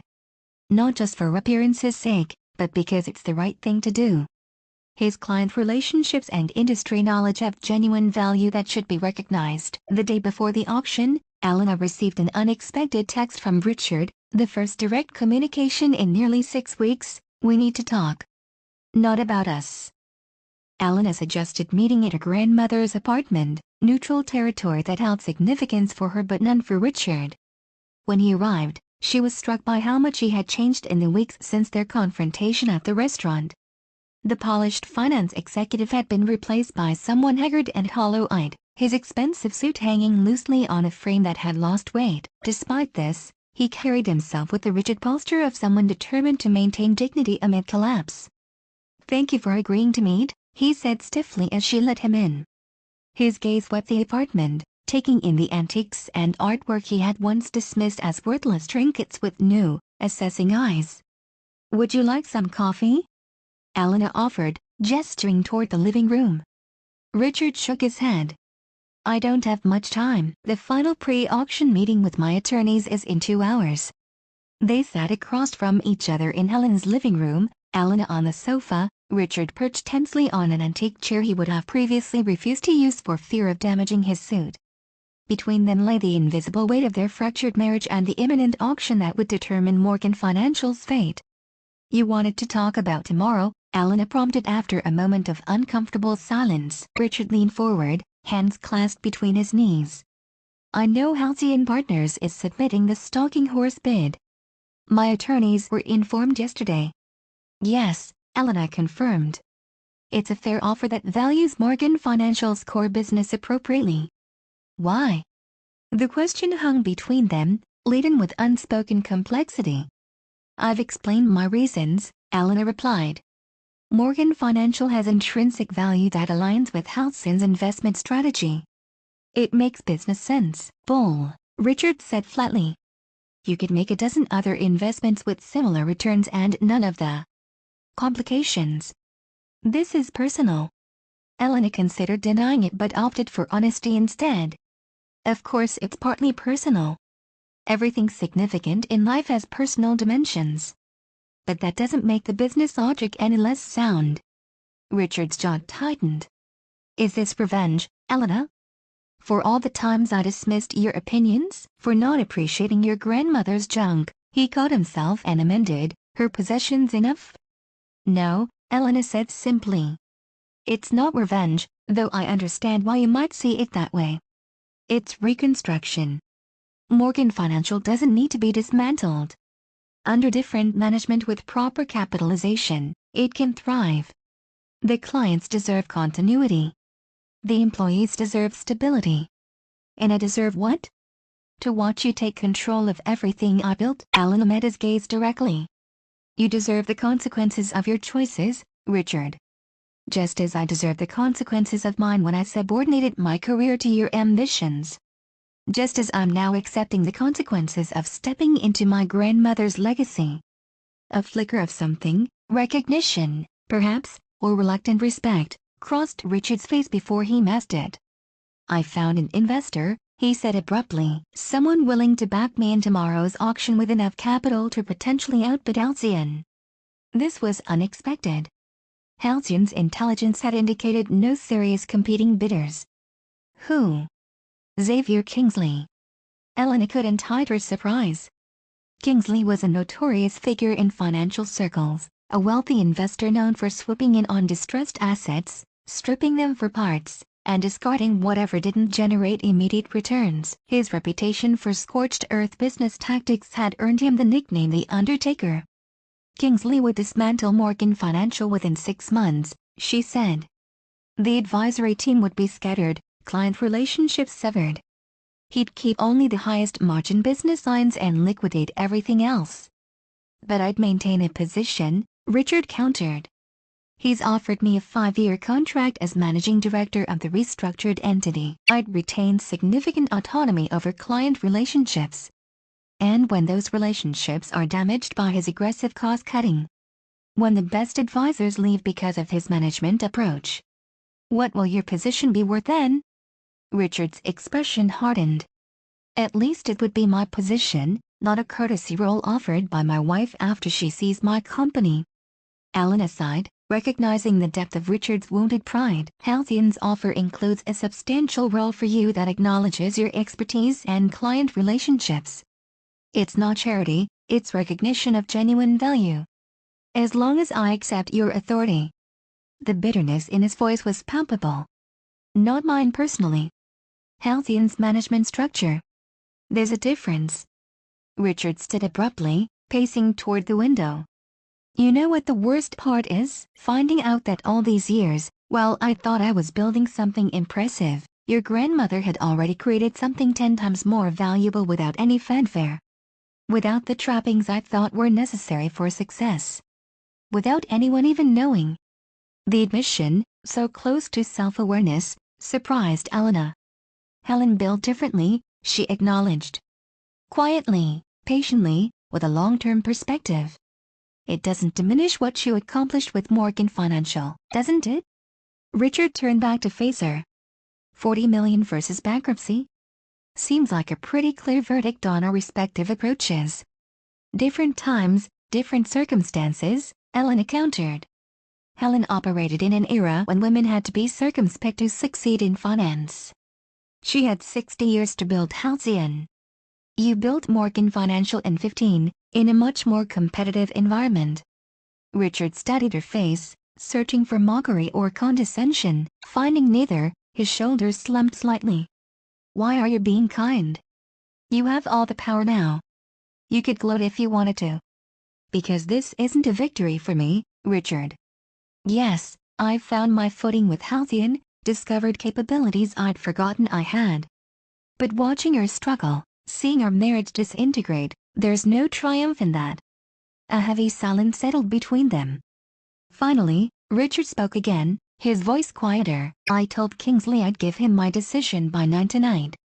If I decline his backing, Halcyon will likely win the auction unopposed tomorrow. Elena understood the implicit question. What do you want me to say, Richard? That I'll withdraw Halcyon's bid so you can maintain the illusion of control for a few more months before Kingsley strips everything valuable from Morgan Financial? I can't do that, not just because of Halcyon's interests, but because it wouldn't actually serve you or anyone else in the long run. Richard moved toward the door, pausing with his hand on the knob. "You've changed," he observed, not unkindly. "I've remembered who I was," Elena corrected. "Before I started diminishing myself to fit within the constraints of our marriage." He nodded slowly, as if absorbing this perspective for the first time. "The auction's at 10 tomorrow. I suppose I'll see you there." "Yes," Elena confirmed. "Whatever you decide about Kingsley, I'll be there." After Richard left, Elena remained in her grandmother's apartment, surrounded by the artifacts of Helen's remarkable life. She picked up the antique compass that had concealed the key to Helen's secrets, running her fingers over its weathered brass surface. The needle still pointed true north, unwavering despite the years. "I wish you could see this, Grandma," she murmured. "How your legacy is still creating ripples." She called Diane to brief her on the unexpected development. "We need to be prepared for Kingsley's involvement," she concluded. "If Richard accepts his backing, tomorrow could be more complicated than anticipated." "Kingsley is problematic but not insurmountable," Diane replied. "We've run scenarios involving competitive bidding. Halcyon can go considerably higher than our initial offer if necessary, though obviously we'd prefer not to. And if Kingsley wins, then we respect the process and explore other opportunities. But Elena, you should prepare yourself emotionally for either outcome, particularly given Richard's involvement." After ending the call, Elena spent another hour in quiet reflection among her grandmother's belongings. Tomorrow would bring resolution of sorts, though likely not closure. The complexity of her feelings toward Richard, the lingering affection mixed with disappointment, the memories of their early years together before ambition had corroded their connection, couldn't be neatly resolved by a business transaction, regardless of its outcome. Yet as she finally left the apartment, locking the door behind her, Elena felt a sense of readiness for whatever lay ahead. Helen had prepared her not just with financial resources but with something more valuable, the example of a woman who had charted her own course with quiet determination, regardless of obstacles or expectations. The bankruptcy auction was held in a federal courthouse, the proceedings are closed to the public but open to qualified bidders and their representatives. Elena arrived with Halcyon's team, David Chen, Meera Patel, and 2 attorneys specializing in bankruptcy acquisitions, 30 minutes before the scheduled start. Diane had come separately to maintain appropriate professional separation given her dual role as Elena's personal counsel and Halcyon's legal advisor. The auction room was arranged with formal precision, a central table for the bankruptcy trustee and court officials, flanking tables for qualified bidders, and a small gallery for observers with legitimate interest in the proceedings. Elena noticed Richard already seated at one of the bidder tables, accompanied by 3 men in expensive suits. She recognized one as Xavier Kingsley himself, tall, silver-haired, with the predatory alertness of someone who had built a fortune from others' misfortunes. Richard's eyes met hers briefly as she entered, his expression unreadable. He leaned over to whisper something to Kingsley, who turned to study Elena with calculating assessment before nodding slightly in recognition of a worthy opponent. "Kingsley's presence confirms Richard accepted his backing," David murmured as they took their seats. "Are you prepared for this?" Elena suggested meeting at her grandmother's apartment, neutral territory that held significance for her but none for Richard. When he arrived, she was struck by how much he had changed in the weeks since their confrontation at the restaurant. The polished finance executive had been replaced by someone haggard and hollow-eyed, his expensive suit hanging loosely on a frame that had lost weight. Despite this, he carried himself with the rigid posture of someone determined to maintain dignity amid collapse. "Thank you for agreeing to meet," he said stiffly as she let him in.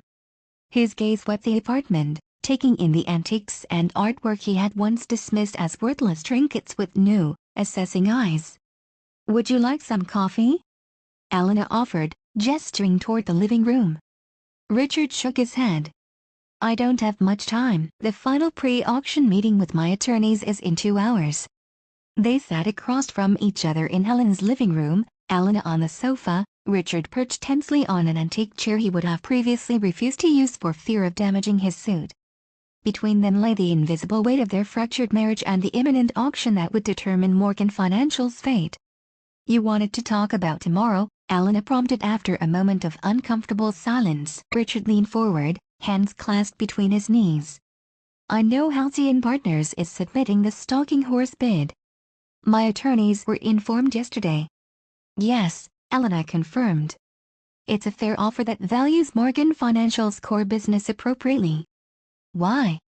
The question hung between them, laden with unspoken complexity. I've explained my reasons, Elena replied.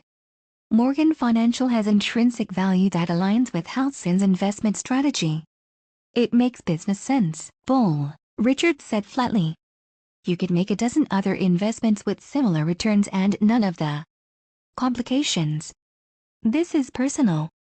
Elena considered denying it but opted for honesty instead. Of course it's partly personal. Everything significant in life has personal dimensions. But that doesn't make the business logic any less sound. Richard's jaw tightened. Is this revenge, Elena? For all the times I dismissed your opinions, for not appreciating your grandmother's junk, he caught himself and amended, her possessions enough?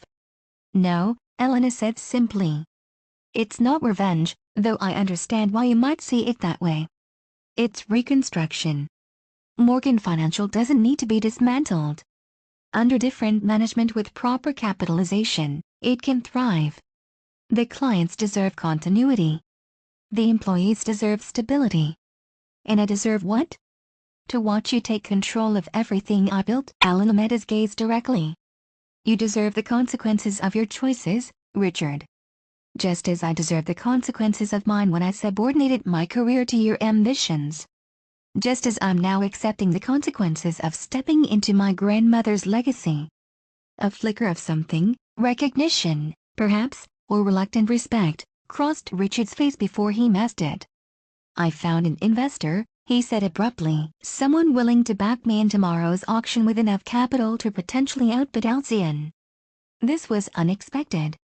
Halcyon's intelligence had indicated no serious competing bidders. Who? Xavier Kingsley. Elena couldn't hide her surprise. Kingsley was a notorious figure in financial circles, a wealthy investor known for swooping in on distressed assets, stripping them for parts, and discarding whatever didn't generate immediate returns. His reputation for scorched earth business tactics had earned him the nickname The Undertaker. Kingsley would dismantle Morgan Financial within 6 months, she said. The advisory team would be scattered, client relationships severed. He'd keep only the highest margin business lines and liquidate everything else. But I'd maintain a position, Richard countered. He's offered me a 5-year contract as managing director of the restructured entity. I'd retain significant autonomy over client relationships. And when those relationships are damaged by his aggressive cost-cutting. When the best advisors leave because of his management approach. What will your position be worth then? Richard's expression hardened. At least it would be my position, not a courtesy role offered by my wife after she sees my company. Elena sighed, recognizing the depth of Richard's wounded pride. Halcyon's offer includes a substantial role for you that acknowledges your expertise and client relationships. It's not charity, it's recognition of genuine value. As long as I accept your authority. The bitterness in his voice was palpable. Not mine personally. Halcyon's management structure. There's a difference. Richard stood abruptly, pacing toward the window. You know what the worst part is? Finding out that all these years, while I thought I was building something impressive, your grandmother had already created something 10 times more valuable without any fanfare. Without the trappings I thought were necessary for success. Without anyone even knowing. The admission, so close to self-awareness, surprised Elena. Helen built differently, she acknowledged. Quietly, patiently, with a long-term perspective. It doesn't diminish what you accomplished with Morgan Financial, doesn't it? Richard turned back to face her. 40 million versus bankruptcy? Seems like a pretty clear verdict on our respective approaches. Different times, different circumstances, Elena countered. Helen operated in an era when women had to be circumspect to succeed in finance. She had 60 years to build Halcyon. You built Morgan Financial in 15, in a much more competitive environment. Richard studied her face, searching for mockery or condescension. Finding neither, his shoulders slumped slightly. Why are you being kind? You have all the power now. You could gloat if you wanted to. Because this isn't a victory for me, Richard. Yes, I've found my footing with Halcyon, discovered capabilities I'd forgotten I had. But watching her struggle, seeing our marriage disintegrate, there's no triumph in that. A heavy silence settled between them. Finally, Richard spoke again, his voice quieter. I told Kingsley I'd give him my decision by 9 tonight. If I decline his backing, Halcyon will likely win the auction unopposed tomorrow. Elena understood the implicit question. What do you want me to say, Richard? That I'll withdraw Halcyon's bid so you can maintain the illusion of control for a few more months before Kingsley strips everything valuable from Morgan Financial? I can't do that, not just because of Halcyon's interests, but because it wouldn't actually serve you or anyone else in the long run. Richard moved toward the door, pausing with his hand on the knob. You've changed, he observed, not unkindly. I've remembered who I was, Elena corrected. Before I started diminishing myself to fit within the constraints of our marriage. He nodded slowly, as if absorbing this perspective for the first time. The auction's at 10 tomorrow. I suppose I'll see you there. Yes, Elena confirmed. Whatever you decide about Kingsley, I'll be there. After Richard left, Elena remained in her grandmother's apartment, surrounded by the artifacts of Helen's remarkable life. She picked up the antique compass that had concealed the key to Helen's secrets, running her fingers over its weathered brass surface. The needle still pointed true north, unwavering despite the years. I wish you could see this, Grandma, she murmured. How your legacy is still creating ripples. She called Diane to brief her on the unexpected development. We need to be prepared for Kingsley's involvement, she concluded. If Richard accepts his backing, tomorrow could be more complicated than anticipated. Kingsley is problematic but not insurmountable, Diane replied. We've run scenarios involving competitive bidding. Halcyon can go considerably higher than our initial offer if necessary, though obviously we'd prefer not to. And if Kingsley wins, then we respect the process and explore other opportunities. But Elena, you should prepare yourself emotionally for either outcome. Particularly given Richard's involvement. After ending the call, Elena spent another hour in quiet reflection among her grandmother's belongings. Tomorrow would bring resolution of sorts, though likely not closure. The complexity of her feelings toward Richard, the lingering affection mixed with disappointment, the memories of their early years together before ambition had corroded their connection, couldn't be neatly resolved by a business transaction, regardless of its outcome.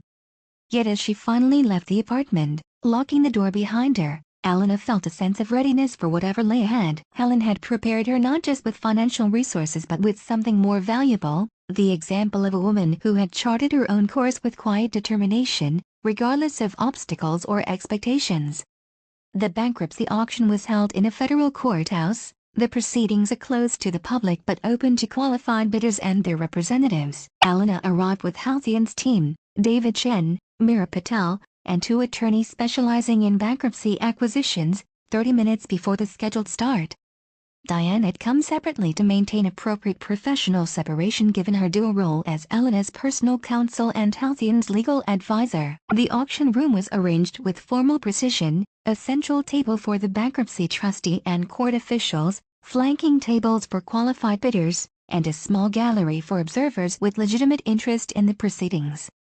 Elena noticed Richard already seated at one of the bidder tables, accompanied by 3 men in expensive suits. She recognized one as Xavier Kingsley himself, tall, silver-haired, with the predatory alertness of someone who had built a fortune from others' misfortunes. Richard's eyes met hers briefly as she entered, his expression unreadable. He leaned over to whisper something to Kingsley, who turned to study Elena with calculating assessment before nodding slightly in recognition of a worthy opponent. Kingsley's presence confirms Richard accepted his backing, David murmured as they took their seats. Are you prepared for this? Elena nodded, maintaining outward composure despite the emotional undertow of seeing Richard allied with someone like Kingsley against her. We proceed as planned. The valuation is sound, and our financing is secure. If Kingsley wants to overpay for Morgan Financial, that's his prerogative. The trustee called the auction to order precisely at 10, outlining the procedures and confirming the qualified bidders, Halcyon Partners and KCM Acquisitions, Kingsley's vehicle for distressed asset purchases. Two other potential bidders had withdrawn after reviewing the detailed financials or failing to secure adequate financing. Halcyon Partners has submitted the stalking horse bid of $12.3 million for the specified assets of Morgan Financial Services, the trustee announced. This establishes the opening bid. The minimum increment for subsequent bids is $250,000. Mr. Kingsley, does KCM wish to submit a competing bid? Kingsley leaned forward with practiced confidence. KCM bids $12.55 million. The minimal increment, just barely above the required minimum, suggested a strategic approach. Kingsley was testing Halcyon's resolve rather than making a serious attempt to secure the assets at this stage. David glanced at Elena, who nodded almost imperceptibly. Halcyon bids $13 million, he stated calmly. A flicker of annoyance crossed Kingsley's face at the larger-than-necessary jump. 13.25, he countered immediately. 14 million, David responded without hesitation. The rapid escalation sent a murmur through the observers.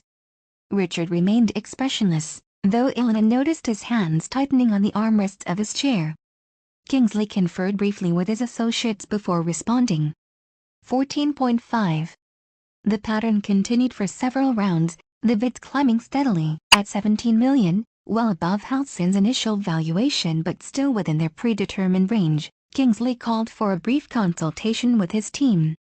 The trustee granted a 15-minute recess. As the bidders dispersed to separate areas for private discussions, Elena caught Richard watching her from across the room. His expression had shifted from neutral to troubled, the reality of the situation perhaps finally penetrating his defensive walls. Kingsley's approaching his limit, David observed once they were in a private conference room. His model typically caps acquisitions at 20 to 25% above market value for distressed assets. We're already approaching that threshold. And our ceiling? Elena asked, though she knew the answer from their previous planning sessions. 20 million is our absolute maximum based on adjusted valuation metrics, including potential synergies with existing Halcyon operations. Beyond that, the acquisition doesn't make financial sense even with the most optimistic projections. Elena nodded.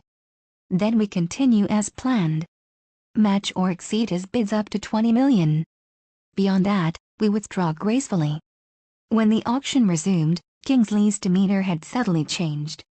The casual confidence had been replaced by a more calculated intensity. 17.5 million, he stated firmly. 18 million, David countered. Kingsley hesitated before responding. 18.5. 19 million, David replied without breaking rhythm. A tense silence fell over the room. Kingsley leaned over to confer with Richard, their conversation appearing heated though conducted in whispers. Richard shook his head sharply at something Kingsley proposed, his jaw tied. Finally, Kingsley straightened. 20 million, he announced, his tone conveying finality. This represented the upper boundary of Halcyon's predetermined range. David turned to Elena, the question clear in his eyes. To exceed their carefully calculated ceiling would be financially irresponsible, potentially compromising Halcyon's investment principles for personal reasons. Elena felt the weight of the moment, not just the business decision but the personal implications. Across the room, Richard watched her intently, perhaps expecting her to abandon financial discipline in favor of emotional victory. She thought of her grandmother, of Helen's patient, principled approach to building wealth. True success comes from knowing when to advance and when to retreat, Helen had written in one of her journals. The discipline to walk away from a poor deal is as important as the courage to seize a good one. Elena gave a small, decisive shake of her head. David nodded in understanding before addressing the trustee. Halcyon Partners declines to increase its bid. We wish Mr. Kingsley and KCM Acquisitions well with their acquisition. A murmur rippled through the observers.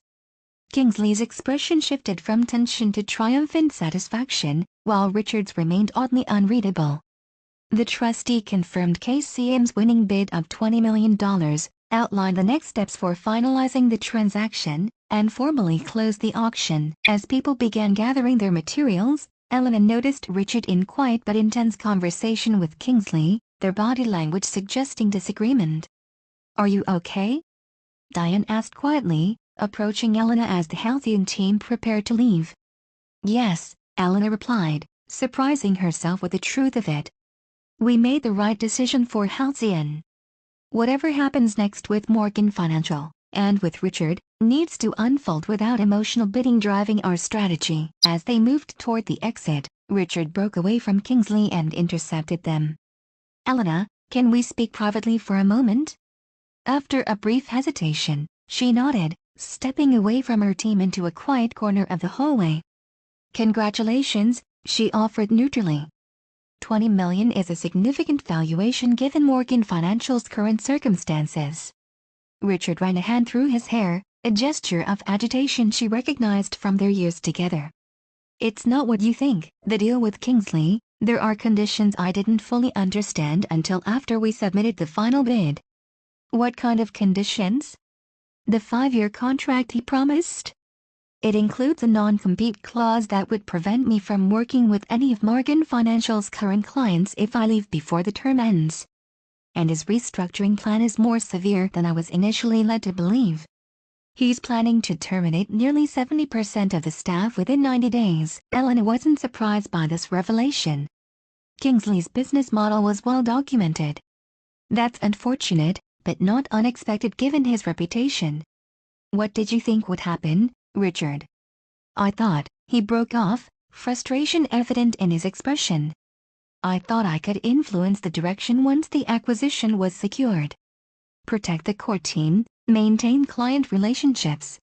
I didn't realize how little leverage I'd actually have." The admission of miscalculation was uncharacteristic for Richard, who typically projected unwavering confidence even in the face of obvious mistakes. "What are you asking me, exactly?" Elena pressed gently. Richard glanced back toward Kingsley, who was watching their interaction with predatory interest. "I'm not sure," he admitted. I needed you to know this isn't what I wanted for Morgan Financial. For the people who trusted me." The vulnerability in his voice struck Elena deeply. For perhaps the first time in their marriage, Richard was acknowledging the human impact of his business decisions without defensiveness or deflection. "I'm sorry it's ending this way," she said sincerely. For what it's worth, Halcyon would have implemented a more gradual transition, preserved more of the team. "I know that now." He hesitated before adding, "Your grandmother built something special, didn't she? Something that could afford to operate with principles beyond just profit maximization." "Yes," Elena agreed. "But that didn't happen by accident. It was the result of thousands of deliberate choices over decades, choosing sustainable growth over quick returns, relationship building over transaction volume, ethical practices over expedient ones." Richard nodded slowly. "Lessons I'm learning too late, it seems." He straightened his shoulders, composure returning. "I should get back. There are documents to sign, details to finalize." "Richard," Elena said as he turned to leave. "Whatever happens with Morgan Financial, whatever happens with us, you built something meaningful. The mistakes at the end don't erase the achievement." A flicker of genuine gratitude crossed his face before he nodded and walked back to where Kingsley waited, impatience evident in his stance. The aftermath of the auction unfolded with brutal efficiency. Within 2 weeks, KCM Acquisitions had taken control of Morgan Financial's assets and begun implementing Kingsley's restructuring plan. As Richard had belatedly realized, this meant immediate termination for dozens of employees and radical restructuring of client relationships to extract maximum short-term value regardless of long-term consequences. Elena watched these developments from a distance, receiving regular updates through Halcyon's intelligence network but maintaining appropriate separation from the process. Her personal focus shifted to 2 parallel tracks: determining the future of her marriage and further integrating into her leadership role at Halcyon. Richard had moved into a downtown hotel after the auction, ostensibly to be closer to the office during the transition but effectively initiating a separation without formal acknowledgement. Their communication remained minimal, largely confined to practical matters regarding household expenses and social obligations. 3 weeks after the auction, Elena received an unexpected call from Martha Winters, her grandmother's oldest friend. "I hope I'm not intruding, dear," Martha began, "but I've just had the most disturbing lunch with Richard. He seems, well, not himself. I thought you should know." Elena's concern immediately overcame any awkwardness about discussing her marital situation. "What happened?" "We met at the Continental Club," his suggestion, though I was surprised he remembered I'm a member. He wanted to ask about Helen, of all things, specific questions about how she built her business, how she approached investment decisions. Martha paused. He seemed almost desperate to understand her methods, particularly how she maintained her principles while building wealth. This unexpected interest in Helen's approach struck Elena as significant, especially given Richard's previous dismissal of her grandmother's achievements. "Did he mention his current situation?" Elena asked carefully. "Only obliquely, something about a fundamental reassessment and learning the hard way." "Elena, I'm not one to interfere in marital matters, but I've known you since you were a child. Richard has always struck me as a man too enamored with his own vision to truly see others. Today, he seemed different, humbled, perhaps even broken in some fundamental way." After thanking Martha for the call, Elena sat for a long time in her home office, contemplating this new information. Richard's interest in Helen's method suggested a depth of reflection she hadn't anticipated. Whether it represented genuine growth or merely a search for a new strategy after failure remained unclear. That evening, she texted him, "Martha mentioned your lunch. If you want to talk about Helen's approach to business, I'm willing to share what I've learned." His response came hours later, "I appreciate that. Not ready yet. Still processing many things. Will be in touch when I can offer more than bitterness or regret."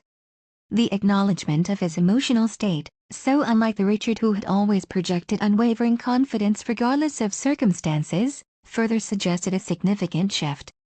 Elena respected his self-awareness enough not to push for a conversation he wasn't prepared to have productively. 6 weeks after the auction, the first wave of fallout from Kingsley's management of the former Morgan Financial assets became publicly visible.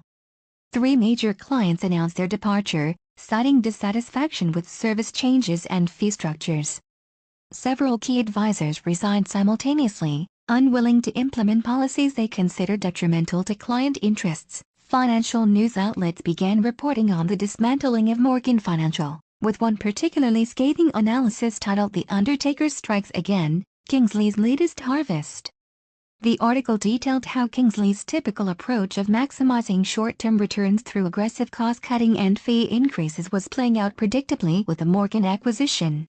Elena received this news with mixed emotions. The professional part of her, the Halcyon chairwoman, recognized that the situation might create strategic opportunities, as displaced clients and advisors would be seeking new relationships. The personal part, the woman who had spent 15 years of her life with Richard, felt sadness for the destruction of what he had built, regardless of the flaws in his approach that had led to its vulnerability. David Chen brought up the potential opportunity during their weekly strategy meeting. "Several former Morgan Financial advisors have reached out through intermediaries," he reported. "They're interested in possible positions with Halcyon, particularly if we're expanding our high-net-worth advisory services." "And the ethical considerations?" Elena asked. "We've been careful to maintain appropriate distance. These are individuals who resigned voluntarily after the Kingsley acquisition was finalized. No solicitation on our part, no breach of non-compete agreements, simply professionals seeking new opportunities after their previous firm's culture changed fundamentally." Elena considered this carefully. "Prepare a proper evaluation process. Standard interviews, thorough background checks, cultural fit assessment. We'll consider each candidate on their individual merits, not their connection to Morgan Financial.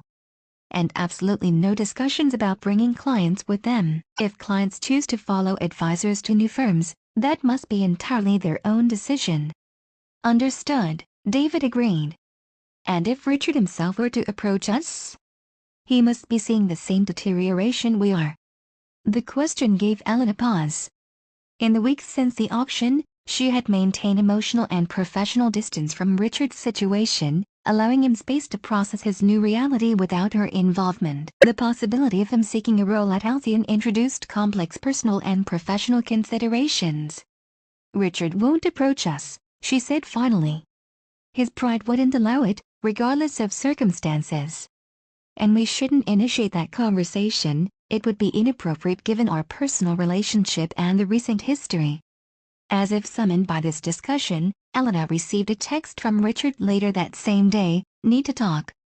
Not about us. About Kingsley. Information you should have. Dinner tomorrow?" They met at a small restaurant outside the city, neutral territory where they were unlikely to encounter business associates or social acquaintances. Richard arrived punctually, dressed more casually than his usual business attire in slacks and a sweater rather than a suit. The less formal appearance suited him, softening the rigid persona he had cultivated throughout their marriage. "Thank you for meeting me," he began after they had ordered. "I know things are complicated between us right now." "That's one way to describe it," Elena agreed mildly.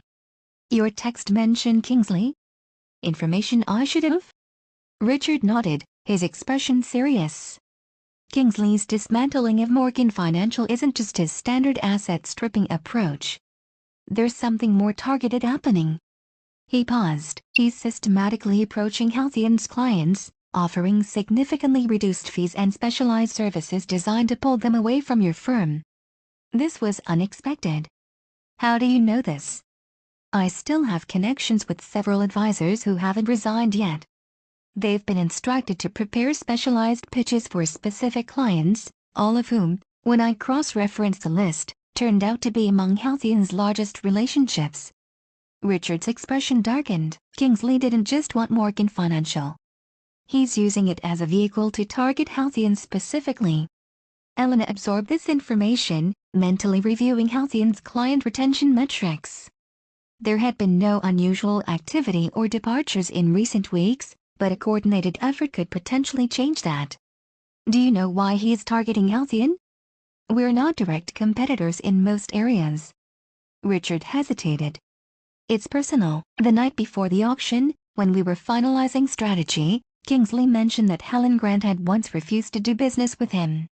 Apparently, she declined his overtures to partner on several investments in the 1980s, citing ethical concerns about his methods.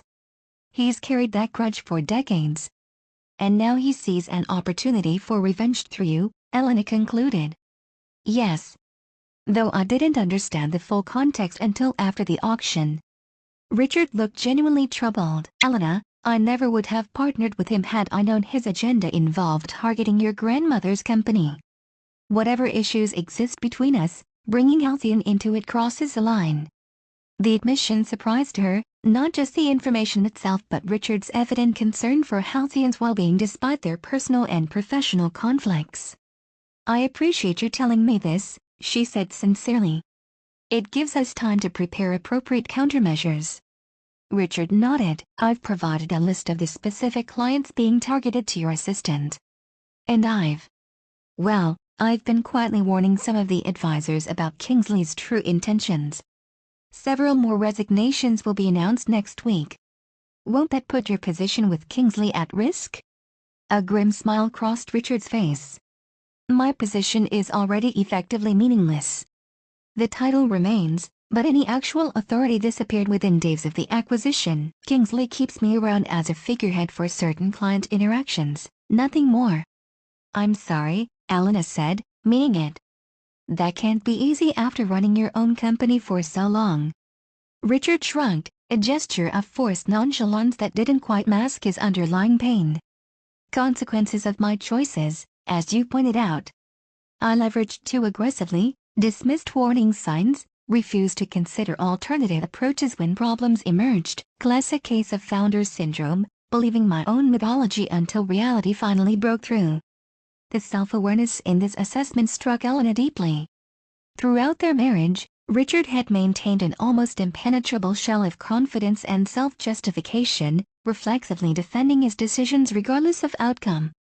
This willingness to acknowledge fundamental errors represented a significant shift. What will you do now? She asked. Short term, I'm documenting everything about Kingsley's operations. His methods skirt legal boundaries in several areas, nothing definitively prosecutable yet, but concerning patterns that regulatory authorities might find interesting. And longer term? Richard met her gaze directly. I don't know. For 15 years, Morgan Financial defined me completely. Without it, I'm not sure who I am or what comes next. The vulnerability in this admission created an unexpected opening between them, not reconciliation, exactly, but a momentary lowering of the defenses that had characterized their interactions since Helen's death had set these events in motion. It took me a long time to rediscover who I was beyond being Mrs. Richard Morgan, Elena offered quietly. After I set aside my own career ambitions to support yours. It's disorienting at first, but also clarifying. Possibility exists in that uncertainty. Richard nodded slowly. I've been reading your grandmother's book. This caught Elena by surprise. Helen's book? I didn't know she wrote one. Not published.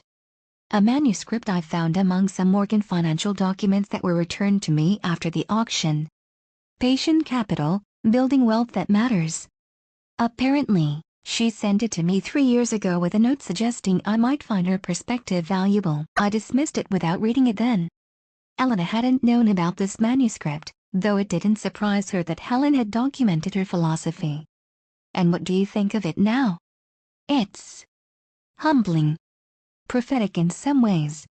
She articulates precisely the flaws in my approach that ultimately led to Morgan Financial's vulnerability, prioritizing growth over sustainability, transaction volume over relationship depth, personal recognition over institutional strength. He gave a rueful smile. She even specifically cautions against excessive leverage as a growth strategy, noting that it creates fundamental instability during market fluctuations. That sounds like Grandma, Elena agreed. Always focused on fundamentals rather than appearances. They finished their meal in a more comfortable silence than had existed between them in months. As they prepared to leave, Richard hesitated before speaking again. Elena, I know our marriage has suffered damage that may be irreparable. My treatment of you, dismissing your capabilities, minimizing your contributions, expecting you to subordinate your ambitions to mine, reflected profound flaws in my character and worldview. I don't expect forgiveness, but I wanted you to know that I recognize these truths now, however belatedly. The acknowledgement, direct and unqualified, caught Elena off guard. Throughout their marriage, Richard had rarely admitted error, and never regarding fundamental aspects of the relationship dynamic. Thank you for saying that, she responded carefully. Recognition is an important first step, though you're right that some damage may be beyond repair. Richard nodded, accepting this assessment without the defensive response that would have been typical in the past. For what it's worth, seeing you in your element at Halcyon, confident, strategic, respected, has been eye-opening. You're extraordinary at what you do, Elena. I'm sorry I never fully appreciated that before. As they parted in the restaurant parking lot, Elena felt a complex mixture of emotions. The validation Richard had offered, so long withheld during their marriage, came too late to salvage the relationship as it had been, yet represented a personal growth in him that she hadn't anticipated. Whatever path they each took moving forward, this conversation marked a significant shift in their understanding of one another. The information Richard provided about Kingsley's targeted campaign against Halcyon proved accurate and valuable. Elena immediately convened a special strategy session with her management team to develop proactive countermeasures. We've confirmed approaches to 7 of our top 20 clients, Mayer reported. The offers are aggressive, fee structures well below market rates, customized service packages that would be unsustainable long-term, classic loss leader tactics designed to secure the relationship before eventually raising costs once clients are committed. Our response? Elena asked, looking around the table. Transparency, David suggested. We contact our key relationships proactively, acknowledge the competitive approaches they may receive, and explain the potential pitfalls of offers that seem too good to be true. No disparagement of Kingsley directly, just education about industry practices and reinforcement of our value proposition, Thomas added. Halcyon's 60-year track record of stable returns, consistent service, and ethical practices. Remind clients why they chose us initially and what differentiates our approach from transaction-focused competitors. Elena nodded approvingly. Exactly right. We don't match unsustainable offers or compromise our fee structure. We emphasize relationship over transaction, long-term partnership over short-term savings. She smiled slightly. Patient capital principles applied to client relationships.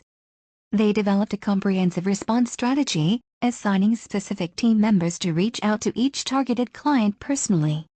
Elena herself would contact the 5 largest relationships, emphasizing Halcyon's commitment to their financial well-being beyond immediate returns. As the meeting concluded, Diane asked to speak with Elena privately. When the others had left, she raised an unexpected topic. Have you given any thought to your personal situation with Richard? It's been nearly 3 months since the auction, with no formal changes to your marital status. Elena sighed. The question was fair, if uncomfortable. It's complicated, Diane. The separation is real, even if unofficial. Richard has been living at the Madison Hotel since the auction. We communicate sporadically, mainly about practical matters. And emotionally? Also complicated. The Richard I've encountered recently is different from the man I've known for 15 years, more reflective, more willing to acknowledge mistakes and limitations. Whether that represents genuine growth or simply adaptation to drastically changed circumstances remains unclear. Diane nodded thoughtfully. And what do you want, Elena? Setting aside Richard's evolution or lack thereof, it was the question Elena had been avoiding in her own mind, focusing instead on Halcyon's operations and strategies. What did she want for her personal future? I don't know, she admitted after a long pause. The marriage as it existed is finished, that much is clear. Too much has changed in how I see myself, how I understand Richard, how we relate to each other. Whether something new and healthier could eventually emerge from these ruins. That's the question I haven't answered yet. Fair enough, Diane said. But from both a personal and professional perspective, clarity will eventually be necessary. Your position at Halcyon and Richard's continued involvement with what was Morgan Financial creates potential complications that will require resolution one way or another. Elena acknowledged the wisdom in this observation. The limbo of their current arrangement couldn't continue indefinitely, regardless of which direction they ultimately chose. That evening, she returned to Helen's apartment, seeking the clarity that often came when surrounded by her grandmother's presence. She brought Richard's warning about Kingsley's tactics and the manuscript he had mentioned. Helen's unpublished book was indeed among the papers, a neatly typed manuscript with handwritten margin notes, bound simply in a leather portfolio. Elena spent hours reading it, recognizing her grandmother's voice in every carefully constructed paragraph. The manuscript outlined not just investment principles but a philosophy of wealth and its purpose, how capital could serve human flourishing rather than merely accumulate for its own sake. Helen had documented her approach to evaluating investments, building client relationships, and maintaining ethical boundaries even when they limited short-term gains. Elena turned to the final chapter of Helen's manuscript, titled Legacy Beyond Balance Sheets. Her grandmother's elegant prose filled the pages. The true measure of wealth is not found in account statements or property deeds, but in the impact our choices have on the world around us. Money, at its essence, is merely potential energy, the capacity to create change. How we direct that energy determines whether our wealth becomes a force for good or merely accumulates without purpose. Throughout my career, I have witnessed many successful individuals reach the summit of financial achievement only to discover an emptiness they hadn't anticipated. Their narrow focus on acquisition left them wealthy in resources but impoverished in meaning. They had built fortunes without building legacies. A meaningful legacy emerges from alignment between our deepest values and our financial decisions. It requires us to view wealth not as an end in itself, but as a tool for expressing what matters most to us, whether supporting innovation, preserving cultural treasures, advancing human knowledge, or strengthening communities. For women especially, this perspective offers liberation from restrictive financial narratives. Where traditional wealth building often emphasizes dominance and control, A legacy-focused approach prioritizes connection and contribution. It asks not, how much can I accumulate? But, what good can my resources do in the world? My greatest hope for Halcyon Partners is that it continues this tradition, using patient capital to nurture enterprises that create genuine value, maintaining the discipline to refuse profit that comes at the expense of human dignity, and recognizing that the most significant returns may not appear on quarterly statements but in the flourishing of people and communities touched by our investments. To my granddaughter Elena, who I hope will one day read these words, your inheritance is not merely financial. It includes the wisdom gleaned from both successes and failures, the perspective earned through decades of careful observation, and the freedom to chart your own course according to your deepest values. The money may open doors, but it is your character that will determine which ones you choose to walk through. Remember always that wealth is a responsibility before it is a privilege. Use it wisely, guard it carefully, share it generously. And know that my greatest achievement was never measured in dollars, but in watching you grow into a woman of integrity, intelligence, and compassion, qualities no market can value but without which all fortunes are meaningless. Elena closed the manuscript, tears welling in her eyes. Her grandmother's words seemed to speak directly to her current situation, the crossroads between personal and professional choices, between past wounds and future possibilities. The wisdom in Helen's philosophy had already guided Halcyon's response to Kingsley's competitive threat. Rather than engaging in a destructive price war or retaliatory tactics, they had chosen to emphasize their unique value proposition, stability, long-term perspective, and ethical alignment with clients' broader goals. Initial results suggested this approach was working, with all but one of the targeted clients recommitting to Halcyon after transparent discussions about Kingsley's offers. But Helen's words also called Elena to consider the personal dimensions of her legacy. The unresolved situation with Richard represented an ongoing source of dissonance between her professional clarity and personal uncertainty. As Diane had gently suggested, this ambiguity could not continue indefinitely without affecting both spheres of her life. With sudden decisiveness, Elena reached for her phone and texted Richard, "I've been reading Grandma's manuscript. I think it's time we talk about the future, both Morgan Financials and ours. Are you free tomorrow evening?" His response came more quickly than she expected, "Yes." "Your grandmother's apartment at 7? The suggestion of location was interesting, acknowledging the significance of Helen's influence on their current circumstances. "See you then," she replied simply. The following evening, Elena arrived at the apartment early, taking time to create a setting conducive to honest conversation. She arranged simple refreshments, selected soft background music, and placed Helen's manuscript prominently on the coffee table between two comfortable chairs. The atmosphere she sought was neither romantic nor businesslike, but thoughtfully neutral, a space where truth could emerge without pretense. Richard arrived punctually, looking more rested than during their previous meeting. He had maintained the more casual style of dress, quality but not ostentatious, and carried a leather portfolio similar to the one containing Helen's manuscript. "Thank you for suggesting this," he said as Elena welcomed him in. His gaze took in the apartment with new appreciation, noting details of the antiques and artwork he had previously dismissed. "I've been thinking a lot about what needs to be said." They settled into the arranged seats, the familiar rituals of offering drinks and exchanging initial pleasantries creating a bridge across the awkwardness between them. "You mentioned Helen's manuscript," Richard began, gesturing toward the leather portfolio on the table. "It's been illuminating for me, particularly the chapter on ego-driven versus purpose-driven investment strategies. I just finished reading it myself," Elena said. "The final chapter especially resonated with me, her thoughts on creating legacy beyond financial accumulation." Richard nodded. "That's the part one keep returning to as well. The distinction she draws between building wealth and building meaning." He hesitated before continuing.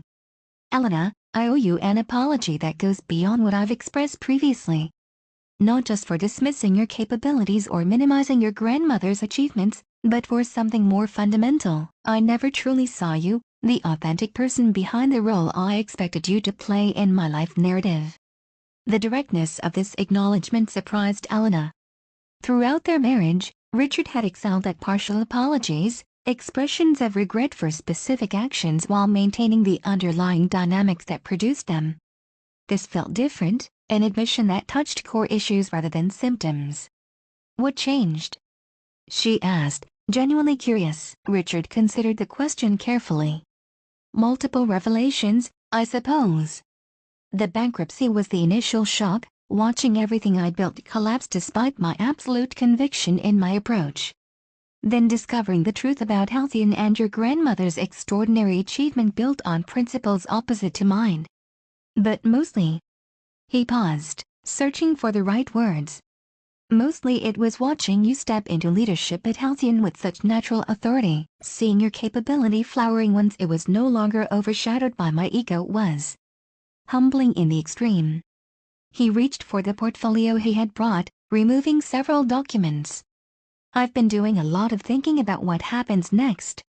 With Morgan Financial, with my career, with us. I wanted to share some decisions I've made, then hear your thoughts about how we proceed." Elena nodded, appreciating his organized approach to a difficult conversation. "First, regarding Morgan Financial, or what remains of it under Kingsley's control." Richard placed a document on the table between them. "I've resigned my position, effective immediately. The role was meaningless anyway, but remaining even symbolically associated with his methods had become intolerable." "That's a significant step," Elena observed. "Your identity has been tied to that company for 15 years. "Yes, and that's precisely the problem. I allowed Morgan Financial to become not just my creation but my entire self-definition. That fusion of identity prevented me from seeing clearly when changes were needed." He gave a rueful smile.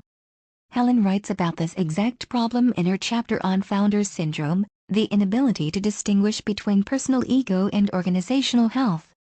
I read those pages at least 10 times, recognizing myself in every paragraph."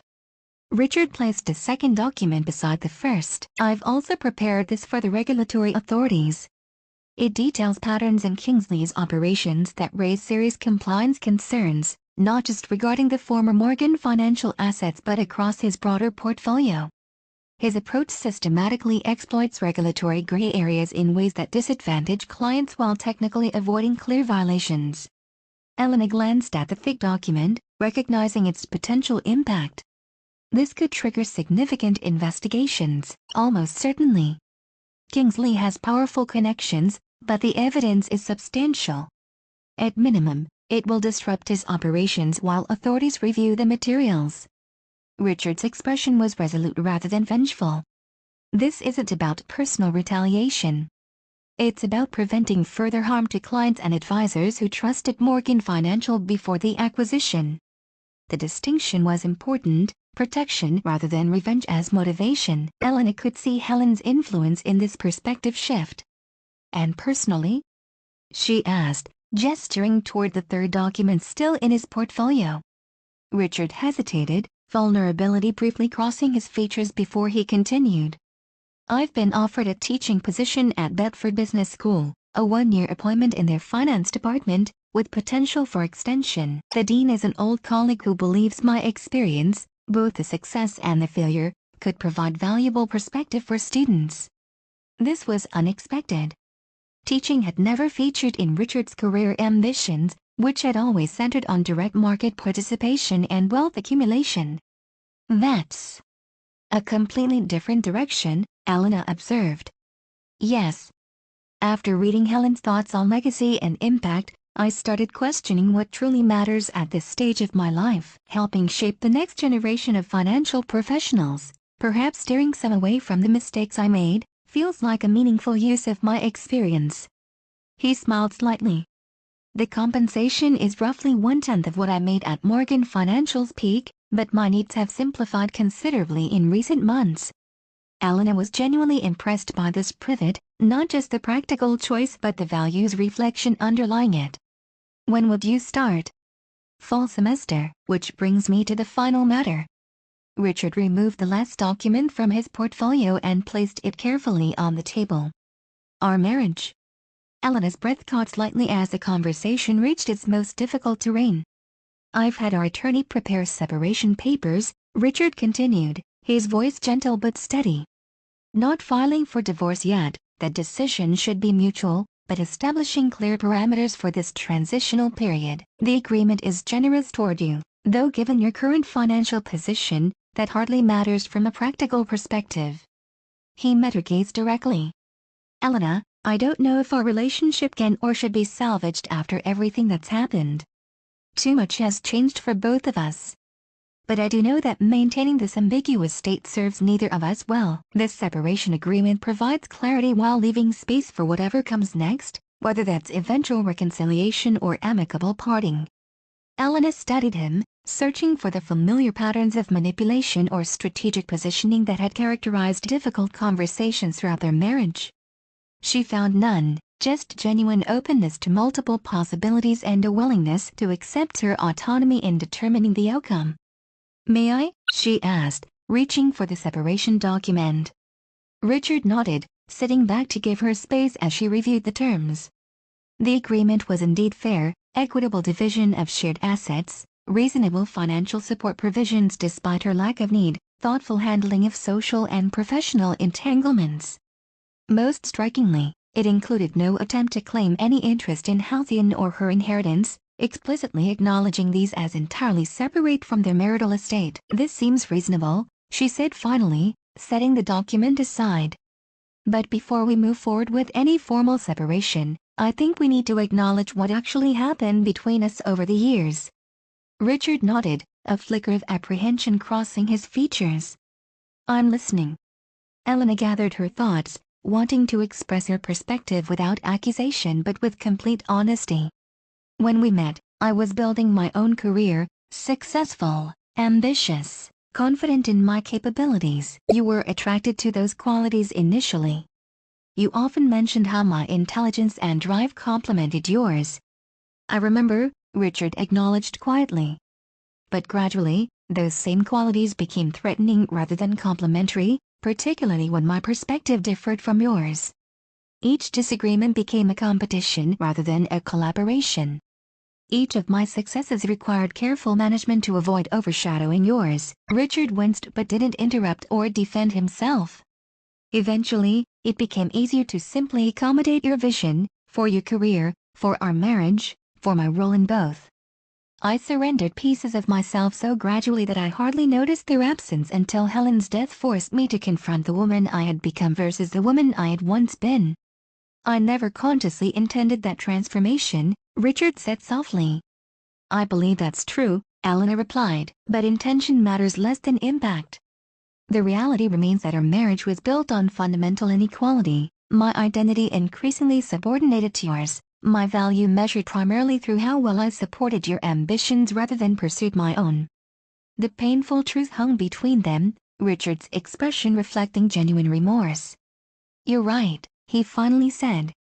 And I can see now how completely blind I was to that dynamic as it developed. My single-minded focus on achievement created an emotional vacuum that consumed everything around it, including the vibrant, brilliant woman I married. The acknowledgement, clear-eyed and unqualified, created space for Elena to continue with a question that had lingered unspoken. Knowing this now, Richard, truly understanding how our relationship functioned, do you believe something healthier could emerge from these ruins, or would we inevitably recreate those patterns despite our best intentions? It was the heart of the matter, whether awareness alone could transform deep-seated relational dynamics that had developed over 15 years. Richard didn't answer immediately, giving the question the serious consideration it deserved. I don't know, he finally admitted. I want to believe that real change is possible, that with awareness, commitment, and proper support, we could build something entirely new together. But I also recognize that patterns established over decades don't disappear with a few months of reflection, no matter how sincere.